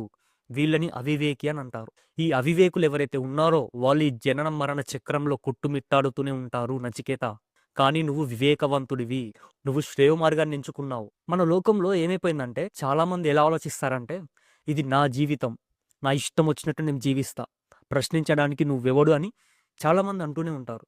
మనం బయట చూస్తూనే ఉంటాం, అవునా? ఒక్కటి గుర్తుపెట్టుకోండి, మనిషి ఎలా జీవించాలి అనేది మన సనాతన ధర్మం నేర్పిస్తుంది. నేను నా ఇష్టం వచ్చినట్టు జీవిస్తా, ఇది నా జీవితం, నేను ఎలా అయినా బ్రతుకుతా అని అనేవాళ్ళు ఎవరైతే ఉన్నారో వాళ్ళు సనాతన ధర్మం గురించి తెలుసుకోలేదు. అందుకే వచ్చింది సనాతన ధర్మం, అందుకే వచ్చాయి వేదాలు, శాస్త్రాలు. బాబు, నేను ఇష్టం వచ్చినట్టు జీవిస్తా అనుకుంటావేమో, కాదు, అలా చేస్తే నీ జీవితం నాశనం అవుతుంది. అందుకే ఇదిగో శాస్త్రాలు ఇస్తున్నాను, వేదాలు ఇస్తున్నాను, చదువు, తెలుసుకో. ధర్మ అధర్మాలు తెలుస్తాయి, ఎటు నడవాలో తెలుస్తుంది, నీకు ఏం చెయ్యాలో తెలుస్తుంది. అవన్నీ వదిలేసి నా ఇష్టం వచ్చినట్టు బ్రతుకుతా అంటే నువ్వు సనాతన ధర్మాన్ని నాశనం చేస్తున్నావని. చూస్తే వాడు ఊరుకోడు ఇక్కడ. అర్థమవుతుందా? మనం బయట చూస్తూనే ఉంటామండి, చాలామంది ఇలాంటి మాటలు మాట్లాడతారా లేదా? అందుకే అంటున్నాను, సనాతన ధర్మం ఏదైతే ఉందో అది మూలాన్ని పట్టుకొని నేను ఎప్పుడైనా సరే మూలాన్ని పట్టుకొని మాట్లాడతా. నేను స్టార్టింగ్ నుంచి కూడా ఆత్మజ్ఞానం గురించే మాట్లాడుతున్నాను. ఎందుకంటే అదే మూలం, మన సనాతన ధర్మానికి ఆత్మజ్ఞానమే మూలం. అది తెలుసుకోండి ఫస్ట్. ఇప్పుడు కూడా అదే చెప్తున్నా. ఎవరు ఎన్ని మాటలు మాట్లాడినా, ఎవరు ఎన్ని పనులు చేసినా సనాతన ధర్మం చెప్పిందే మాట్లాడాలి, సనాతన ధర్మం చెప్పిందే చేయాలి. అప్పుడే నీ జీవితం అనేది ఉద్ధరించబడుతుంది. అలా కాకుండా నా ఇష్టం వచ్చినట్టు జీవిస్తా అంటే నువ్వు సనాతన ధర్మాన్ని తెలుసుకోలేదు. శాస్త్రాలు ఎందుకు వచ్చాయో కూడా ఎవరికి తెలియదు. ఎవరికి వాళ్ళు సనాతన ధర్మం గురించి తెలుసుకొని, శాస్త్రం ఏం చెప్తుందో తెలుసుకొని ఆచరిస్తే లోకంలో ఇటువంటి సమస్యలు వచ్చేవే కాదు. గుర్తుపెట్టుకోండి. తెలుసుకోండి రామాయణాలు, మహాభారతాలు ఎందుకొచ్చాయి? శాస్త్రం మనకి అర్థం కాదు కాబట్టే ఈ రామాయణాలు, పురాణాలొచ్చాయి. మీరు అవి గూడా తెలుసుకోకపోతే, వాటిని గూడా తెలుసుకొని ఆచరించకపోతే మన సనాతన ధర్మం నాశనం అవ్వదా? కాబట్టి ఒక్కటే గుర్తుపెట్టుకోండి. సనాతన ధర్మం ఏం చెప్తుందో, శాస్త్రాలు ఏం చెప్తున్నాయో, నిత్య నైమిత్తిక కర్మలేవైతే ఉన్నాయో, ఏది మంచి, ఏది చెడు, ఏది ధర్మం, ఏది అధర్మం అన్నీ తెలుసుకొని నీ జీవితంలో ఆచరించు. అలా ఎవరికి వాళ్ళు ఆచరిస్తే మనకు సమస్యలనేవి ఉండదు. మన సనాతన ధర్మం కూడా నిలబడుతుంది. మూలం అనేది ఇక్కడ ఉంది. నువ్వు మూలాన్ని పట్టుకోకుండా నా ఇష్టం వచ్చినట్టు బ్రతుకుతా అంటే అవ్వదు. సనాతన ధర్మాన్ని నాశనం చేయడంలో మొట్టమొదటి అడుగు నీదే ఉంటుంది. గుర్తుపెట్టుకోండి. అడ్డదారిలో వెళ్ళేవాళ్ళు ధన ఆశతోటి వాళ్ళ తెలివి అనేది కోల్పోతారు. వివేకం కోల్పోయి సత్యాన్ని గ్రహించక వీళ్ళందరూ నా వశమవుతూ ఉంటారు. అంటే దాని అర్థం మరణిస్తూ ఉంటారు, జన్మిస్తూ ఉంటారు. ప్రపంచంలో ఆత్మజ్ఞానం బోధించే వాళ్ళు చాలా అరుదు. ఎవరినో కొంతమందినే చూస్తూ ఉంటాం. చెప్పేవాళ్ళు కొంతమందే, మళ్ళా వినేవాళ్ళు కూడా కొంతమందే. తెలుసుకోవాలనే ఆసక్తి ఎవరికి ఉండదు. చెప్పేవాళ్ళు అరుదు, వినేవాళ్ళు అరుదు. విన్న వాళ్ళలో విని ఆత్మజ్ఞానాన్ని అనుభవించిన వాళ్ళు చాలా అరుదు. ఎవరికి మోక్ష ఇచ్చ ఉండదు, జ్ఞాన ఇచ్చ ఉండదు. అందరూ ఇంద్రియాలకు, మనసుకి లోబడి ప్రపంచంలో కొట్టుమిట్టాడుతుంటారు. మనకి రామాయణాలు, మహాభారతాలు చాలామంది చెప్తారండి లోకంలో. కానీ అద్వైతాన్ని, ఆత్మజ్ఞానాన్ని బోధించే వాళ్ళు చాలా అరుదుగా ఉంటారు. అటువంటి వాళ్ళని పట్టుకొని జ్ఞానాన్ని తెలుసుకొని మోక్షం పొందాలా లేదా? ఇక్కడ యమధర్మరాజు అందరిని చివాట్లు పెడుతున్నాడు. ఏమని? కేవలం చెప్పేవాడు మాత్రమే కాదు, వినేవాడిని కూడా చివాట్లు పెడుతున్నారు. ఎవరైతే ఆత్మజ్ఞానాన్ని బోధిస్తున్నారో వాళ్ళేదో పుస్తకాల్లో చూసి చెప్పడం కాదు, వాళ్ళకి నిజంగానే ఆత్మానుభవం కలిగి ఉండాలి. చూడండి, అయిపోయా. చెప్పేవాడు ఎలా ఉండాలి? నేనే ఆత్మస్వరూపాన్ని, నేనే సమస్త ప్రపంచాన్ని అని గ్రహించిన వాడై ఉండాలి. అటువంటి వాడు చెబితే వినే వాళ్ళకి అర్థమవుతుంది. ఇప్పుడు ఒక చిన్న ప్రశ్న, అసలు ఆత్మ అంటే ఏంటి చెప్పండి? ఆత్మ అనేది నిరాకారం, దానికి ఆకారం అనేది ఉండదు. నిర్గుణం, దానికి గుణాలు ఉండవు. అది సర్వవ్యాపకం. ఇప్పుడు ఆత్మ చైతన్యాన్ని చూపించు అనంటే అది ఒక రూపంలో ఉందా? కళ్ళకి కనిపించడానికి. నాకు కళ్ళకి కనిపిస్తలేదు ఆత్మ అంటే ఎలా ఉంటది? కాదు. ఆత్మ అనేది ఒక రూపం కాదు, ఒక పదార్థం కాదు కళ్ళకి కనిపించడానికి.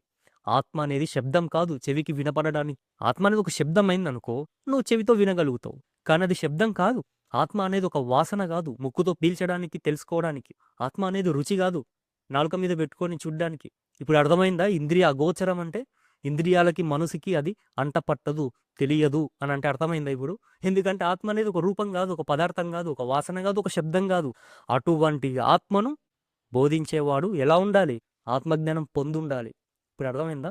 అటువంటి ఆత్మను బోధించాలి అంటే వాడికి ఎంత సమర్థత, ఎంత జ్ఞానం ఉండాలో అర్థం చేసుకోండి. అటువంటి ఆత్మను వినే వాళ్ళకు అర్థమవ్వాలంటే వాడికి ఎంత అనుభవం ఉండాలో అర్థం చేసుకోండి. అదేవిధంగా చెప్పేవాడు మాత్రమే కాదు, వినేవాడికి కూడా ఇక్కడ చివాట్లు పెడుతున్నాడు. ఆత్మజ్ఞానం ఎవడు వింటారులే, అక్కడ ఆ ప్రసంగం అంతా అయిపోయిన తర్వాత అక్కడ పులిహోర పెడతారు, బాగుంటది, ఆ పులిహోర తినేసి వద్దాం దా అని అంటారు కొంతమంది. ఇలా ఉంటారు కొంతమంది. అందమాధికారికి 10 సార్లు చెప్పు, 100 సార్లు చెప్పు అర్థం కాదు. మధ్యమాధికారికి 10 సార్లు చెప్తే గాని అర్థం కాదు. కానీ ఉత్తమాధికారికి ఒక్కసారి చెప్తే అర్థమవుతుంది. ఇప్పుడు ఎవడు పడితే వాడు వచ్చి ఆత్మజ్ఞానం బోధించు అంటే చెప్పరు. గురువులు కూడా చెప్పరు. గురువు ఎవరైతే ఉన్నారో ముందు వాళ్ళని పరీక్షిస్తారు. నీకు చెప్పాను, పిప్పలాద మహర్షి కూడా 1 సంవత్సర కాలం పాటు మీరు ఇక్కడే తపస్సు చేయండి అని చెప్పలేదా ఆ 6 మహర్షులకి ప్రశ్నోపనిషత్తుల్లో? అదేవిధంగా ఇక్కడ నచికేతుడు కూడా 3 రోజులు కూర్చోలేదా తినకుండా, ఏం చేయకుండా? ఆత్మజ్ఞానం ఊకనే లభిస్తుందా అండి మనకి? ఇప్పుడంటే టెక్నాలజీ వచ్చింది, ఫోన్లు ఉన్నాయి, యూట్యూబ్ ఉంది కాబట్టి నేను మీకు చెప్పగలుగుతున్నా, మీరు వినగలుగుతున్నారు. ఆత్మజ్ఞానం వినేవాడు కూడా ఉత్తమాధికారై ఉండాలి.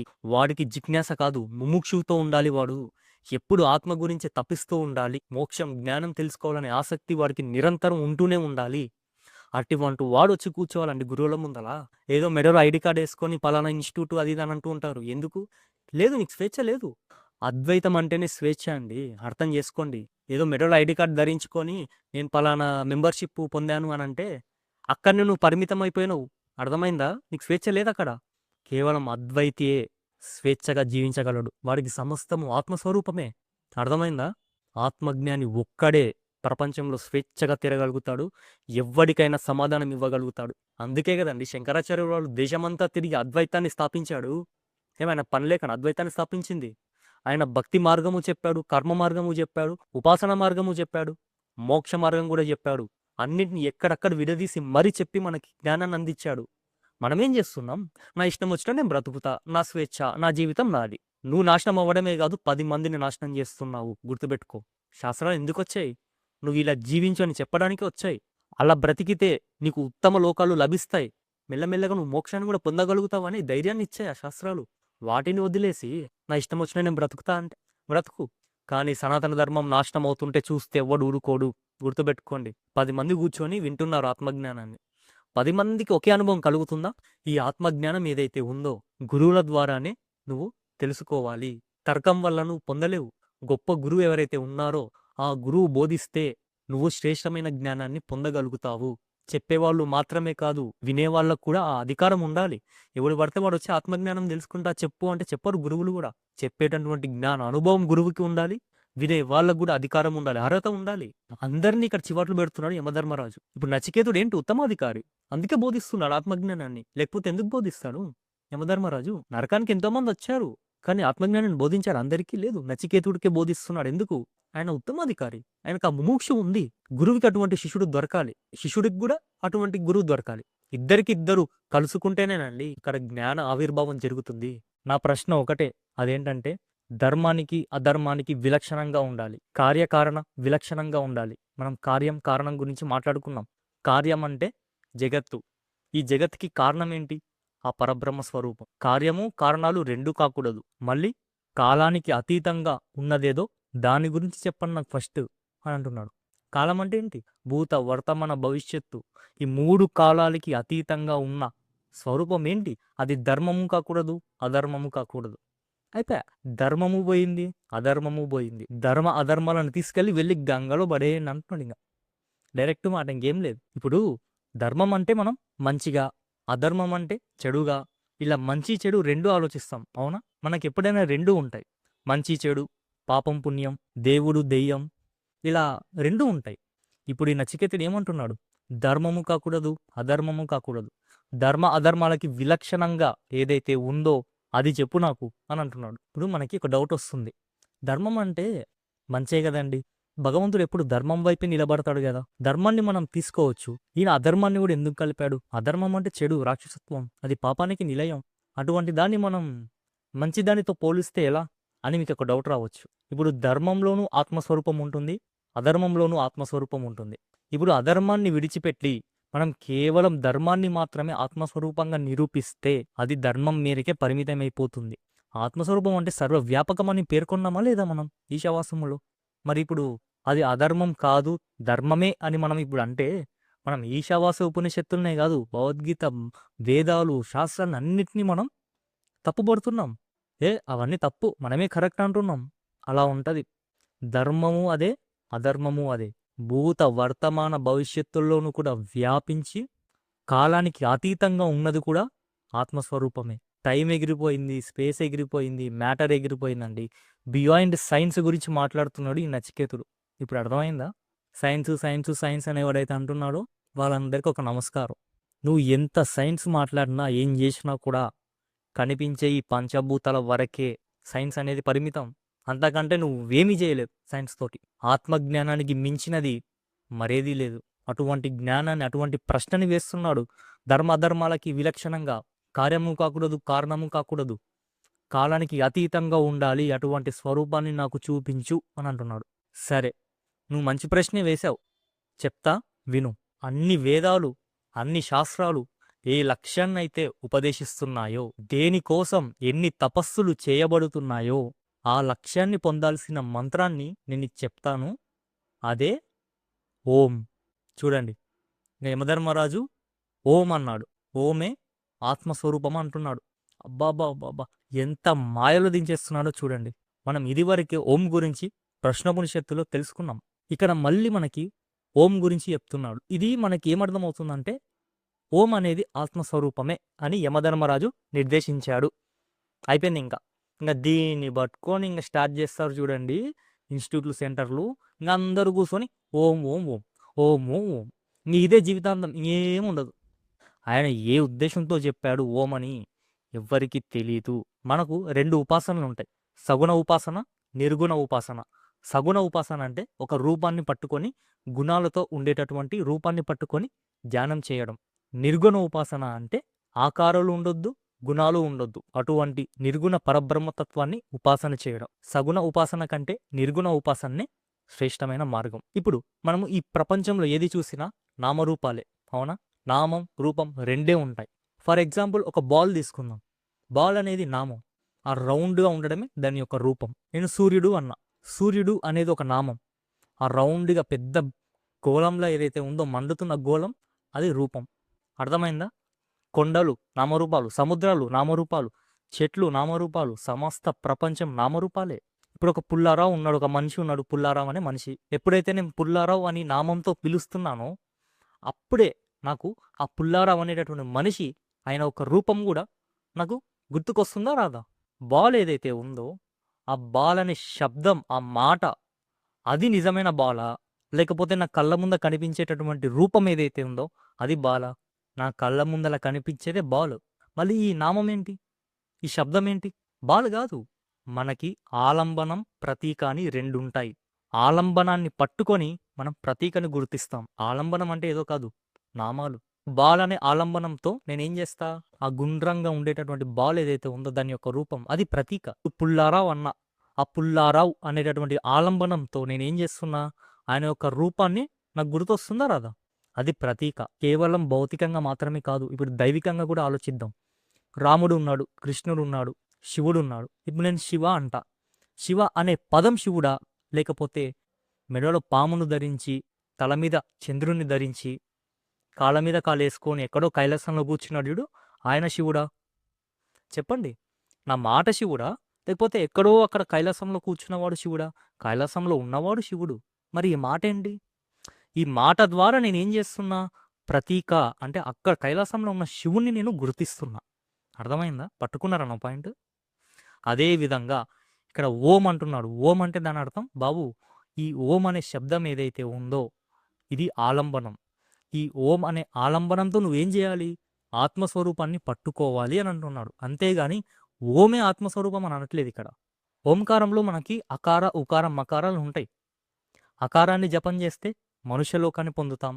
ఆవు రెండింటిని జపం చేస్తే చంద్రలోకానికి వెళ్తాం, అంటే పితృలోకానికి వెళ్తాం. ఓం అని పూర్తిగా జపం చేస్తే సూర్యలోకానికి వెళ్తాం, అంటే బ్రహ్మలోకానికి వెళ్తాం. ఇలా మనకి కొన్ని లోకాలు వస్తాయి, ఉత్తమ లోకాలు వస్తాయి. క్రమంగా మనం ముక్తిని పొందవచ్చు.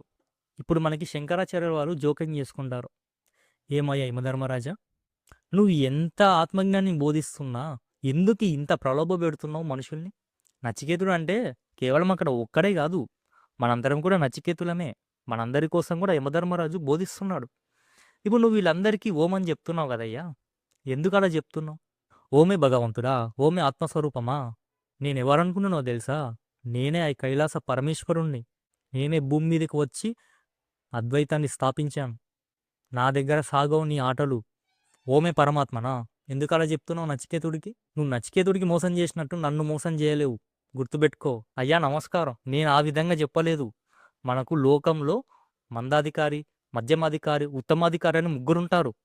నేను ఓం అని ఎందుకు చెప్పాల్సి వచ్చింది అంటే ఈ మందాధికారి, మధ్యమాధికారుల వాళ్ళ కోసమే ఓం అని చెప్పాల్సి వచ్చింది. అంతేగాని ఉత్తమాధికారి ఎవరైతే ఉన్నారో వాళ్ళ కోసం కాదు. మరి నచికేతుడు ఉత్తమాధికారి కదా, మరి ఆయనకేం బోధిస్తావు? ఆయనకు ఓము గీములు అవసరం లేదు. ఆయనకు అవసరం లేదు అవన్నీ. ఆయన అవన్నీ దాటిపోయిండు. ఇప్పుడు నచికేతుడికి ఏం చెప్తావు చెప్పు? నచికేత, నువ్వు ప్రశ్నేశావు కదా, ధర్మానికి అధర్మానికి విలక్షణంగా ఉండాలి, కాలానికి అతీతంగా ఉండాలి, కార్యము కాకూడదు కారణము కాకూడదని. దా ఇప్పుడు చెప్తా నీకు అసలైన ఆత్మతత్వం ఏంటో. ఇప్పుడు నిజమైన ఆత్మతత్వాన్ని బోధిస్తాడు యమధర్మరాజు. ఇంతవరకు మనకి ఓం అని చెప్పాడు కరెక్టే, కానీ ఓమే భగవంతుడని చెప్పాడు. ఎందుకు? అది మందమాధికారి, మధ్యమాధికారి వాళ్ళ కోసం. కానీ ఇప్పుడు నచికేతుడు ఉత్తమాధికారి కాబట్టి అతనికి ఇంకా ఓము ఇవన్నీ అవసరం లేదు కాబట్టి ఆయన ఏం చేస్తున్నాడు ఇప్పుడు? యమధర్మరాజు, నచికేత పద ఇక నేను స్టార్ట్ చేస్తా బోధ అని చెప్పేసి ఇక నిజమైన ఆత్మతత్వాన్ని బోధిస్తాడు. ఇప్పుడు నచికేతుడు ఉత్తమాధికారి కాబట్టి, నచికేత నువ్వు సూటిగా ప్రశ్న వేసావు కదా, నేను కూడా సూటిగా సమాధానం ఇస్తున్నాను. మరి నువ్వు పట్టుకోగలుగుతావా? చూడగలుగుతావా? నేను చూడగలుగుతానయ్యా యమధర్మరాజా. నేను మొదటి నుంచి అదే చెప్తున్నాను, చూపించండి అని. సరే అయితే చెప్తా విను. నువ్వు ఏదైతే చూస్తాను, చూపించండి అని అంటున్నావు కదా, దానికి జననం లేదు, మరణం లేదు. న జాయతే న మ్రియతే అని అంటున్నాడు ఆ మంత్రంలో. ఏమని? దానికి జననం లేదు. జననం లేదు కాబట్టి దానికి మరణం అనేది ఉండదు. అవునా కదా? ఒకటి జన్మిస్తుంది అంటే మరణించాల్సిందే. మరణిస్తుందంటే జన్మించాల్సిందే. కానీ ఇప్పుడు నచికేతుడు ఏదైతే నాకు చూపించండి నేను చూస్తాను, అటువంటి పదార్థం ఏదైతే ఉందో నాకు చెప్పండి అని అంటున్నాడే, దానికి జననం లేదు, మరణం లేదు. మనము సమస్త ప్రపంచాన్ని చూస్తున్నాం. ఈ సమస్త సృష్టి కూడా పంచభూతాలే. కేవలం సముద్రాలు, కొండలు, చెట్లు, పుట్టలు కాదు. జంతువులు కూడా జన్మిస్తున్నాయి, మరణిస్తున్నాయి. మనుషులు కూడా జన్మిస్తున్నారు, మరణిస్తున్నారు. మనం ఏది చూసినా ఈ రెండు ఉండాల్సిందే. జన్మించడం, మరణించడం. మరి జననం లేని పదార్థం, మరణం లేని పదార్థం ఏముంటుంది అని మనకొకటి డౌట్ రావచ్చా లేదా? మనకు కనిపించే ఈ సృష్టి పుడుతుంది, పోతుంది. జంతువులు పుడుతున్నాయి, చనిపోతున్నాయి. మనుషులు జన్మిస్తున్నారు, మరణిస్తున్నారు. అన్ని జన్మిస్తున్నాయి, అన్ని మరణిస్తున్నాయి కదా. మరి జననం లేకుండా, మరణం లేకుండా ఏముంది? జననం లేని పదార్థం, మరణం లేని పదార్థం ఏముంటుంది అసలు ఈ సృష్టిలో? చూడండి అసలు ఎంత పెద్ద ప్రశ్న. ఇప్పుడు జననం అనేది ఒక పాయింట్ అయితే, మరణం అనేది ఇంకొక పాయింట్. ఈ రెండిటి మధ్యలో మనకి ఇంకా 4 ఉంటాయి. జననం నుంచి మరణం వరకు మధ్యలో మనకి ఇంకా 4 ఉంటాయి. ఈ మొత్తం 6. ఈ 6ంటినే ఏమంటారు? షడ్వికారాలు అంటారు. అంటే మొదటిది జననం, జన్మిస్తుంది. జన్మించిన తర్వాత ఏమవుతుంది? ఉంటుంది. రెండవది ఉండడం, జన్మించడం, తర్వాత ఉండటం, ఆ తరువాత పెరగటం. అన్నీ పెరుగుతూనే ఉన్నాయి. తర్వాత మార్పు చెందడం. ప్రతి ఒక్కటి నిరంతరం మార్పు చెందుతుందా లేదా? మన శరీరం మొదలు కనిపించే, బయట కనిపించే ప్రతి ఒక్కటి నిరంతరం మారుతూనే ఉంటుందా లేదా? ఈ మారడం, ఆ తరువాత కృషించిపోవడం. ప్రతి ఒక్కటి కూడా చూడండి, మీరు ఏదైనా సరే కొంతకాలానికి అది కృషించిపోతుంది. మన శరీరమైనా, చెట్లైనా, పండ్లైనా ఏవైనా సరే కృషించిపోతాయి. ఆ తరువాత మరణం. ఇది చివరిది. అంతే, అయిపోయింది. జన్మించడం, ఉండటం, పెరగడం, మార్పు చెందడం, కృషించడం, మరణించడం. వీటిని షడ్వికారాలు అంటారు. నచికేత, నువ్వు సమస్త ప్రపంచం ఏదైతే ఉందో దాన్ని నువ్వు చూస్తున్నావు. జంతువుల్ని చూస్తున్నావు, మనుషుల్ని చూస్తున్నావు. నువ్వు చూసే ప్రతి ఒక్క దానికి ఈ షడ్వికారాలు ఉన్నాయి. కానీ నేను చెప్పేదానికి ఈ షడ్వికారాలు లేవు. నువ్వు ఏదైతే నాకు చూపించు చూపించు అన్నావు చూడు, ఆ స్వరూపానికి ఈ షడ్వికారాలు అనేవి లేవు. ఈ షడ్వికారాలు లేని స్వరూపమే ఆత్మ చైతన్యం. మీకు ఇంకొక భాషలో చెప్పాలంటే సృష్టి, స్థితి, లయ. జన్మించడం అనేది సృష్టి. స్థితి అనే దాంట్లో ఈ 4 చేరిపోతాయి. ఏ 4? ఉండటం, పెరగడం, మార్పు చెందడం, కృషించడం. ఇది స్థితి. చివరిది లయ, అదే మరణం. కాబట్టి ఈ 6 కూడా మనం సృష్టి, స్థితి, లయ అని చెప్పుకోవచ్చు. సృష్టి, స్థితి, లయాలు ఈ కనిపించే ఈ ప్రపంచానికే కానీ ఆత్మస్వరూపం కాదు. సృష్టి, స్థితి, లయాలకు అతీతంగా ఒక స్వరూపం ఉంది. అదే ఆత్మ చైతన్యం. బాగానే ఉందండి యమధర్మరాజా. మీరు ఎంతసేపు ఆత్మ అంటే ఇది కాదు, ఆత్మ అంటే అది కాదు, అంటే ఆత్మకి ఇవి లేవు, ఆత్మకు అవి లేవు అని మీరు ఇలా చెప్తున్నారే గాని ఆత్మ అంటే ఇదే అని మీరు చెప్పట్లేదేంటి? చెప్పండి నాకు. మీరు ఆత్మకి ఏవైతే లేవో, ఆత్మ అది కాదు, ఇది కాదని అంటున్నారే గాని ఆత్మస్వరూపం ఇదే, ఆత్మస్వరూపం ఇదే అని మీరు ఎప్పుడు చెప్పట్లేదే. మీరు ఇప్పుడు కూడా ఏదో మాయ చేస్తున్నారు. నాకు ఆత్మస్వరూపాన్ని చూపించండి అన్నాను. చూడండి నచికేతుడు ఎలా అడుగుతున్నాడు. ఇది కదా అండి శిష్యుడంటే. ఇలా అడగాలి, ఇలా ఉండాలి. అప్పుడే కదా గురువు కూడా ఇంకా ధీటుగా సమాధానం ఇస్తాడు. ఇప్పుడు యమధర్మరాజు కూడా చెప్తున్నాడు ఏమని? నచికేత, ఆత్మ అంటే ఏదో కాదు, నేను అనే స్ఫురణ. అంటే దానికి ఎల్లప్పుడూ నేనున్నాను, నేనున్నాను, నేను నేను అనే స్ఫురణ దానికి నిరంతరం ఉంటూనే ఉంటుంది. అదే జ్ఞానస్వరూపం. దానినే జ్ఞానం అంటారు, స్ఫురణ, చైతన్యం అంటారు దానినే. అర్థమైందా? నేనున్నాను, నేనున్నాను అని ఏదైతే నిరంతరం అనుకుంటూ ఉంటుందో అదే ఆత్మస్వరూపం. దానినే చిత్ అన్నారు. చిత్ అంటే నేనున్నాను, నేనున్నాను అని అనుకోవడమే చిత్తు. ఉండడమే సత్. ఉంటేనే కదా అనుకుంటుంది, అనుకుంటేనే కదా ఉంటుంది. కాబట్టి చిత్తు సత్ అనే స్వరూపం ఏదైతే ఉందో బాబు, అదే ఆత్మ చైతన్యం. అది నిరంతరం నేనున్నాను అనేటటువంటి స్ఫురణ దానికి నిరంతరం ఉంటూనే ఉంటుంది. ఓ అవునా, అంతేనా? అంతే. మరి పట్టుకో, పట్టుకో మరి. పట్టుకుంటా, చూస్తా, పట్టుకుంటా అన్నావు కదా, పట్టుకో అంతే మరి. నేనున్నాను అనే స్ఫురణ, ఆ జ్ఞాన స్వరూపం ఏదైతే ఉందో అది మన శరీరాన్ని, మన ఇంద్రియాల్ని, మన మనసుని, మన ప్రాణాన్ని చూస్తూ ఉంటుంది. ఆ చూసేటటువంటి జ్ఞానమే ఎవరు? ఆత్మ చైతన్యం. ఇప్పుడు అర్థమైందా? ఆత్మ చైతన్యం అంటే ఏంటో? ఇది మనం కేనోపనిషత్తులో తెలుసుకున్నాం. ఆ నేను అనే స్ఫురణ ఏదైతే ఉందో అదే ఆత్మ చైతన్యం అని మనం కేనోపనిషత్తులో తెలుసుకున్నామా లేదా? మన శరీరం, మన ఇంద్రియాలు, మన మనసు, ప్రాణం ఇవన్నీ కూడా దేనివల్ల పనిచేస్తున్నాయి? వీటన్నిటిని కూడా ఏది గమనిస్తుంది? ఆ గమనించేటటువంటి జ్ఞాన స్వరూపమే ఆత్మ చైతన్యం అని మనం కేనోపనిషత్తులో తెలుసుకున్నామా లేదా? పట్టుకున్నావా మరి? చెప్పు. వారం రోజుల నుంచి నన్ను సావగొడుతున్నావు నచికేత. నువ్వు చూపించు, చూపించు, చూపించు అని. చెప్పాను గదా! జ్ఞాన స్వరూపం. చూసావా మరి? పట్టుకున్నావా? మరి అది కనిపిస్తుందా అండి? కనిపించడం ఏందిరా? అది జ్ఞాన స్వరూపం రా బాబు. దానికి రూపం లేదు. ఇప్పుడు జ్ఞానానికి రూపం ఉంటుందా కనిపించడానికి? చెప్పండి. నా శరీరాన్ని నేను జూస్తా. నా ఇంద్రియాల్ని నేను జూస్తా. నా శరీరాన్ని ముక్కలు ముక్కలు చేస్తే అందులో ఉన్న భాగాలు నేను జూస్తా. నా గుండెకాయని జూస్తా, నా లివర్‌ని జూస్తా, కిడ్నీని జూస్తా, అన్నీ జూస్తా. కానీ నా శరీరాన్ని నడిపిస్తున్న స్వరూపం ఏదైతే ఉందో దాన్ని నేను చూడలేను.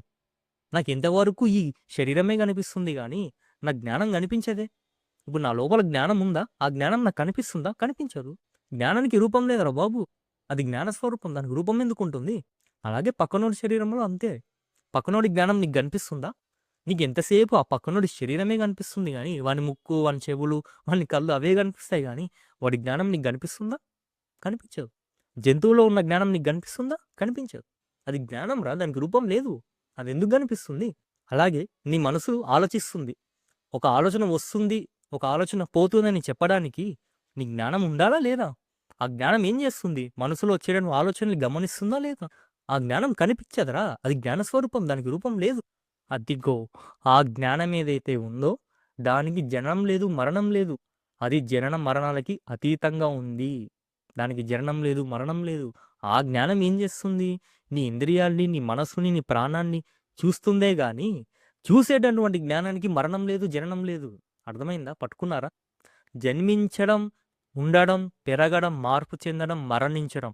ఈ షడ్వికారాలు ఏవైతే ఉన్నాయో వీటన్నిటిని కూడా చూస్తూ ఉండడమే.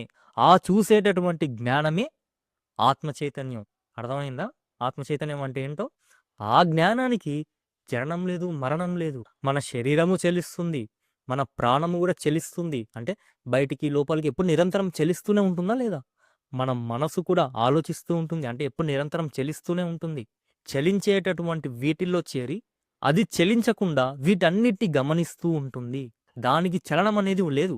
దానికి రూపం లేదు, చలనం లేదు. నీకు కనిపించే ప్రతి ఒక్క దానికి రూపము ఉంది, చలనము ఉంది. కానీ ఈ రూపాలకి, చలనాలకి అతీతంగా ఉండి, అది చలించకుండా వీటన్నిటిని చూస్తూ ఉంటుంది. అందుకే దాన్ని నిశ్చలం అన్నారు. నిశ్చలం అంటే ఇప్పుడు అర్థమైందా? అది చలనం లేనిది. దీంతో మనకేం తేలిందిప్పుడు? ఆత్మ చైతన్యానికి జననం లేదు, మరణం లేదు. అంటే దానర్థం ధర్మము, అధర్మం కాదు అని. అదేంటండి? జన్మించడం, మరణించడం అనేది ఏదైతే ఉందో అది ధర్మానికి, అధర్మానికి పోలుస్తున్నారేంటి? అని మీకొక డౌట్ రావచ్చు. ఇప్పుడు ఎక్స్‌ప్లెయిన్ చేస్తాను. జాగ్రత్తగా వినండి. ఇప్పుడు ఉదాహరణగా నన్నే తీసుకుందాం. ఇప్పుడు నేనున్నా. నేను జన్మించిన. అంటే ఇప్పుడు ఒక శరీరం వచ్చింది. అవునా? జన్మించిన, పెరుగుతున్నా, మార్పు చెందుతున్నా, కృషించిపోతున్నా, చివరికి మరణిస్తున్నా. అంటే ఇప్పుడు నేను ఒక శరీరంతో జన్మించిన కాబట్టి నాతో పాటు నా జ్ఞానం కూడా రావాలి. అవునా గదా? ఇప్పుడు నేనంటూ ఒకడిని జన్మించినానంటే నాతో పాటు నా జ్ఞానం కూడా రావాల్సిందే. ఇప్పుడు ఆ జ్ఞానం ఏమైంది? నా శరీరం ఎంత ఉందో అంతే పరిమితమైంది. నా శరీరం ఎంత ఉందో నా జ్ఞానం కూడా అంతే ఉంది. ఇప్పుడు ఆ జ్ఞానం ఏం చేస్తుంది? నా శరీరాన్నంతా వ్యాపించి, నా శరీరాన్ని పట్టుకొని, ఈ శరీరమే నేను అనేటటువంటి అజ్ఞానంలో పడున్నాం. ఇప్పుడు ఆ జ్ఞానం ఏం చేస్తుంది? ఈ శరీరాన్ని పట్టుకొని, ఈ సమస్త ప్రపంచాన్ని అనుభవిస్తుంది. అంటే ఈ శరీరంతో, ఇంద్రియాలతో, మనసుతో అన్నిటిని పట్టుకొని అదేం చేస్తుంది? సమస్త ప్రపంచాన్ని అనుభవిస్తుంది. కర్మలు చేస్తుంది అని. అది మంచి కర్మ అవ్వని, చెడు కర్మ అవ్వని, పాపమవ్వని, పుణ్యమవ్వని, ధర్మమవ్వని, అధర్మమవ్వని.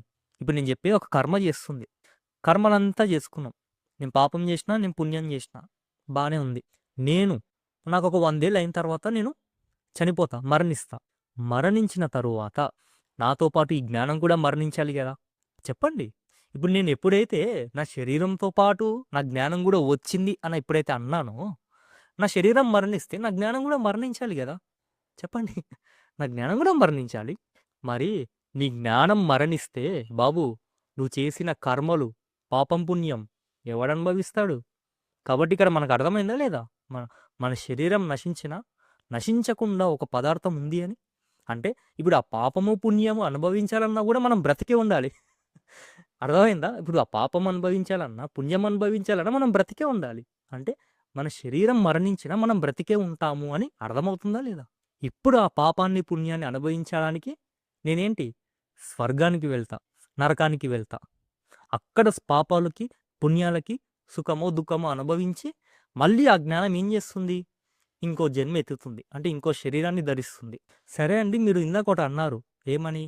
శరీరం పుట్టింది కాబట్టి దాంతో పాటు నీ జ్ఞానం కూడా వచ్చింది అన్నారు.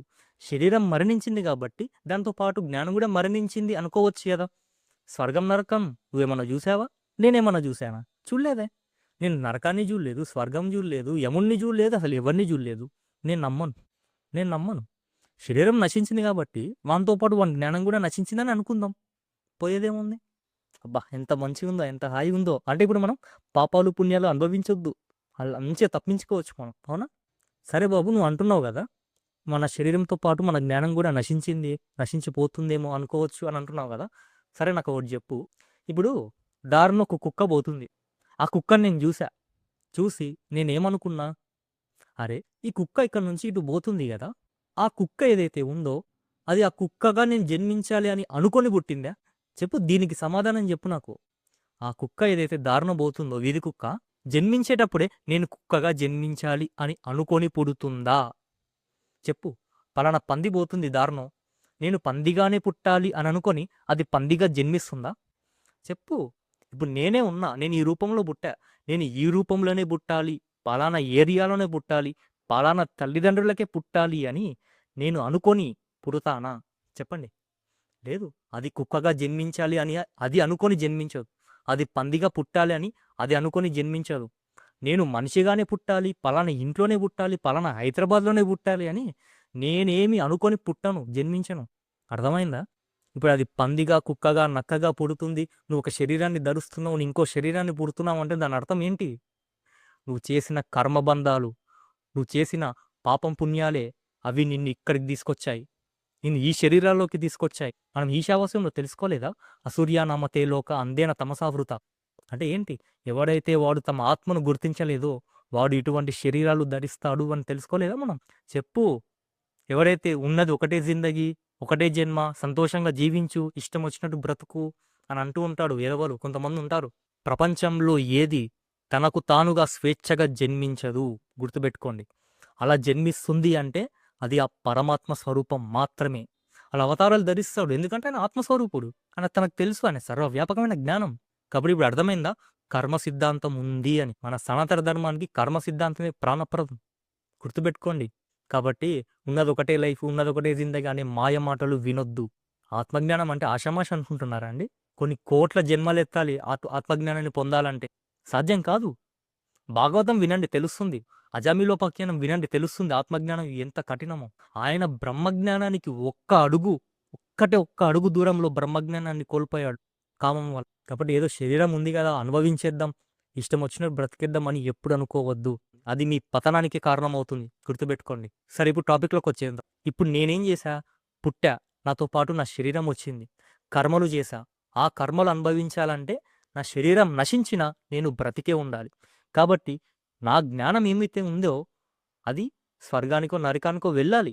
అలా స్వర్గానికి నరకానికి వెళ్ళి అక్కడ సుఖం దుఃఖం అనుభవించి దానికి ఫలితంగా నేను ఇంకో శరీరం ధరిస్తా. ఆ జ్ఞానాన్నే ఏమన్నారు? జీవుడు అన్నారు. మీరు మళ్ళీ కన్ఫ్యూజ్ అవ్వద్దు. జీవుడు వేరు, ఆత్మ వేరు. నీ శరీరం మేరకు పరిమితం అయిపోతే అది జీవుడు. అర్థమైందా? ఇప్పుడైతే నేను నా శరీరం వచ్చిందో, నా శరీరంతో పాటు నా జ్ఞానం కూడా వచ్చిందని చెప్పానా? ఆ జ్ఞానం ఏదో కాదు, జీవుడు.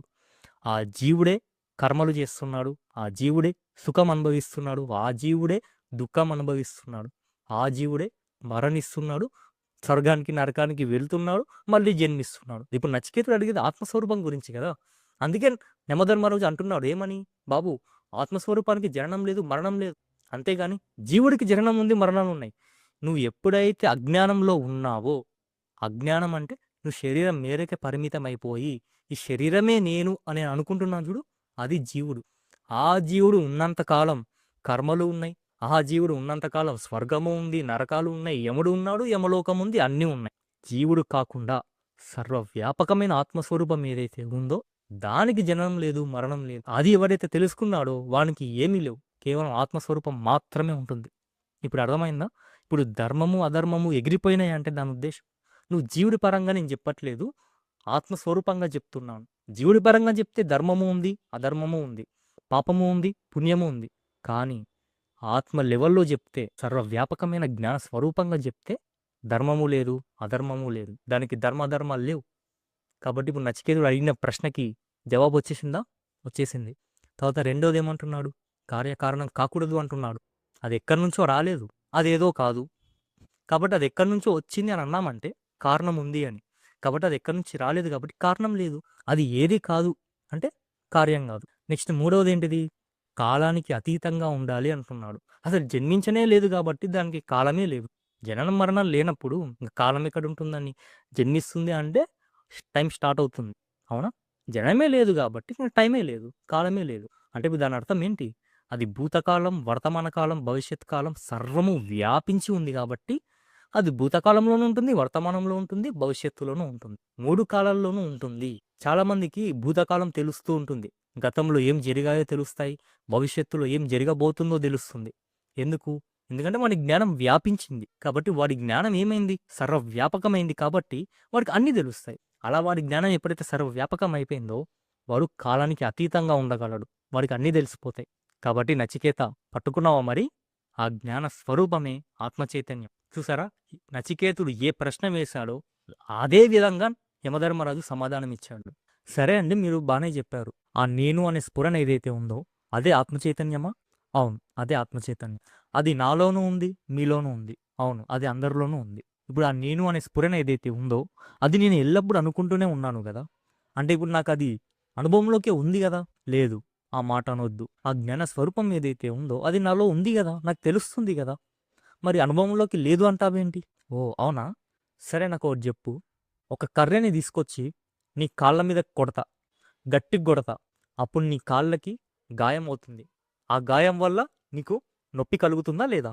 ఆ నొప్పి వల్ల నువ్వు వామ్మో వాయు అని అరుస్తావా లేదా?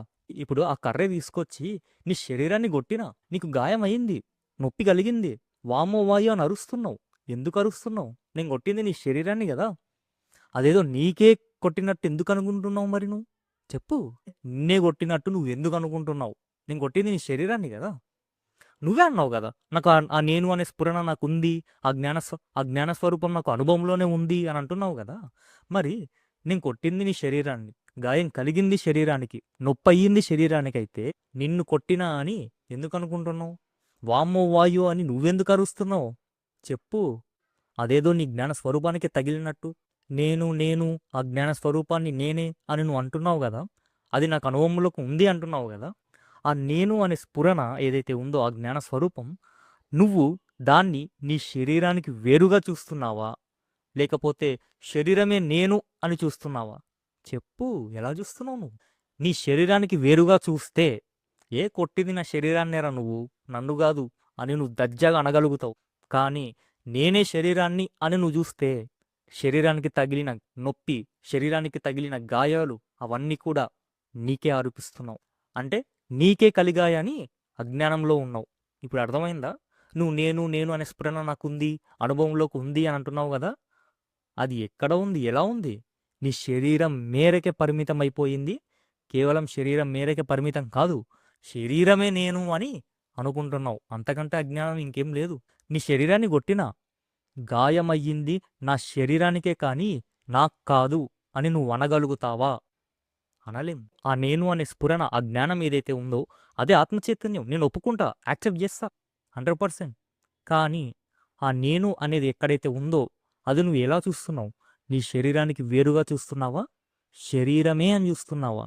శరీరానికి కలిగేటటువంటి సుఖం, దుఃఖం, శరీరానికి కలిగేటటువంటి చలి, వేడి, శరీరానికి కలిగేటటువంటి గాయాలు ఏవైనా తీసుకో, సమస్తం మన శరీరానికి, ఇంద్రియాలకి, మనసుకి కలిగేటటువంటి ప్రతి ఒక్క భావనలు, ప్రతి ఒక్క అనుభవాలు కూడా అవి నీ జ్ఞానానికి ఆరోపిస్తున్నావు. అర్థమైందా? అంటే నీ ఆత్మకి నువ్వు ఆరోపిస్తున్నావు. అవన్నీ ఈ శరీరానికే కానీ నాకు కాదు అని నువ్వు అనగలుగుతావా? శరీరం, ఇంద్రియాలు, మనసు, బుద్ధి, ప్రాణం ఇవన్నీ కూడా నేను చూసేటటువంటి పదార్థాలే కానీ నేను కాదు అని నువ్వు అనగలుగుతావా? వీటికి కలిగేటటువంటి సుఖదుఖాలు ఏవైతే ఉన్నాయో అవి నేనే అనుభవిస్తున్నా అని నువ్వు అజ్ఞానంలో పడున్నావు. నీకు ఇంకొంచెం డీప్గా వెళ్తా. కేవలం సుఖదుఖాలు మాత్రమే కాదు, కేవలం బాధ, నొప్పి ఇవి మాత్రమే కాదు, కోపం, రాగం, ద్వేషం ఇవి మాత్రమే కాదు, ఇంకొంచెం డీప్గా వెళ్తా. నీ శరీరం మరణిస్తే నేనే మరణిస్తున్నా అని అనుకుంటున్నావా లేదా? ఇంత అజ్ఞానం అసలు ఇప్పుడు అర్థమవుతుందా? ఇప్పుడు అసలైన పాయింట్ పట్టింది యమధర్మరాజు. శరీరం మరణిస్తుంది కాబట్టి నువ్వేమనుకుంటున్నావు? నేను కూడా మరణిస్తున్నా అని అనుకుంటున్నావు. అర్థమైందా? శరీరం జన్మిస్తుంది కాబట్టి నేను జన్మించినా అని అనుకుంటున్నావు. కానీ మనం ప్రీవియస్ వీడియోలో తెలుసుకుంది ఏంటి? ఆత్మకు జననం లేదు, మరణం లేదు, దానికి ధర్మ అధర్మాలు లేవు, అది జ్ఞానస్వరూపం రా, దానికి జననం ఎందుకుంటుంది, మరణం ఎందుకుంటుంది? ఇక్కడ మెయిన్ పాయింట్ కొట్టిండు యమధర్మరాజు. ఏంటి? చనిపోవడం. కొద్ది రోజుల్లో నేను చనిపోబోతున్నా, నాకు ఇంకా బలం లేదు, నేను చచ్చిపోతున్నా, వామ్మో వాయు అని గుండెలు బద్దుకొని ఏడుస్తున్నారు చూడు, వాళ్ళందరూ అజ్ఞానులు రా బాబు. ఎందుకు? వాడు వదిలేది శరీరాన్నే, వాడు కాదు చచ్చేది, మరణించేది శరీరమే, వాడి జ్ఞానస్వరూపం కాదు.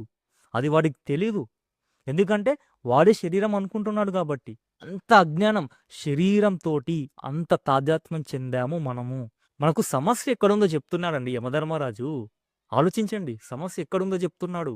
బాబు, నువ్వు శరీరమే అనుకుంటున్నావు, నువ్వు శరీరం కాదు, నువ్వు జ్ఞానస్వరూపాన్ రా నాయనా అని యమధర్మరాజు మొదటి నుంచి చెప్తున్నాడు. అదొకటే కాదు, అన్ని ఉపనిషత్తులు మనకు అవే చెప్తాయి.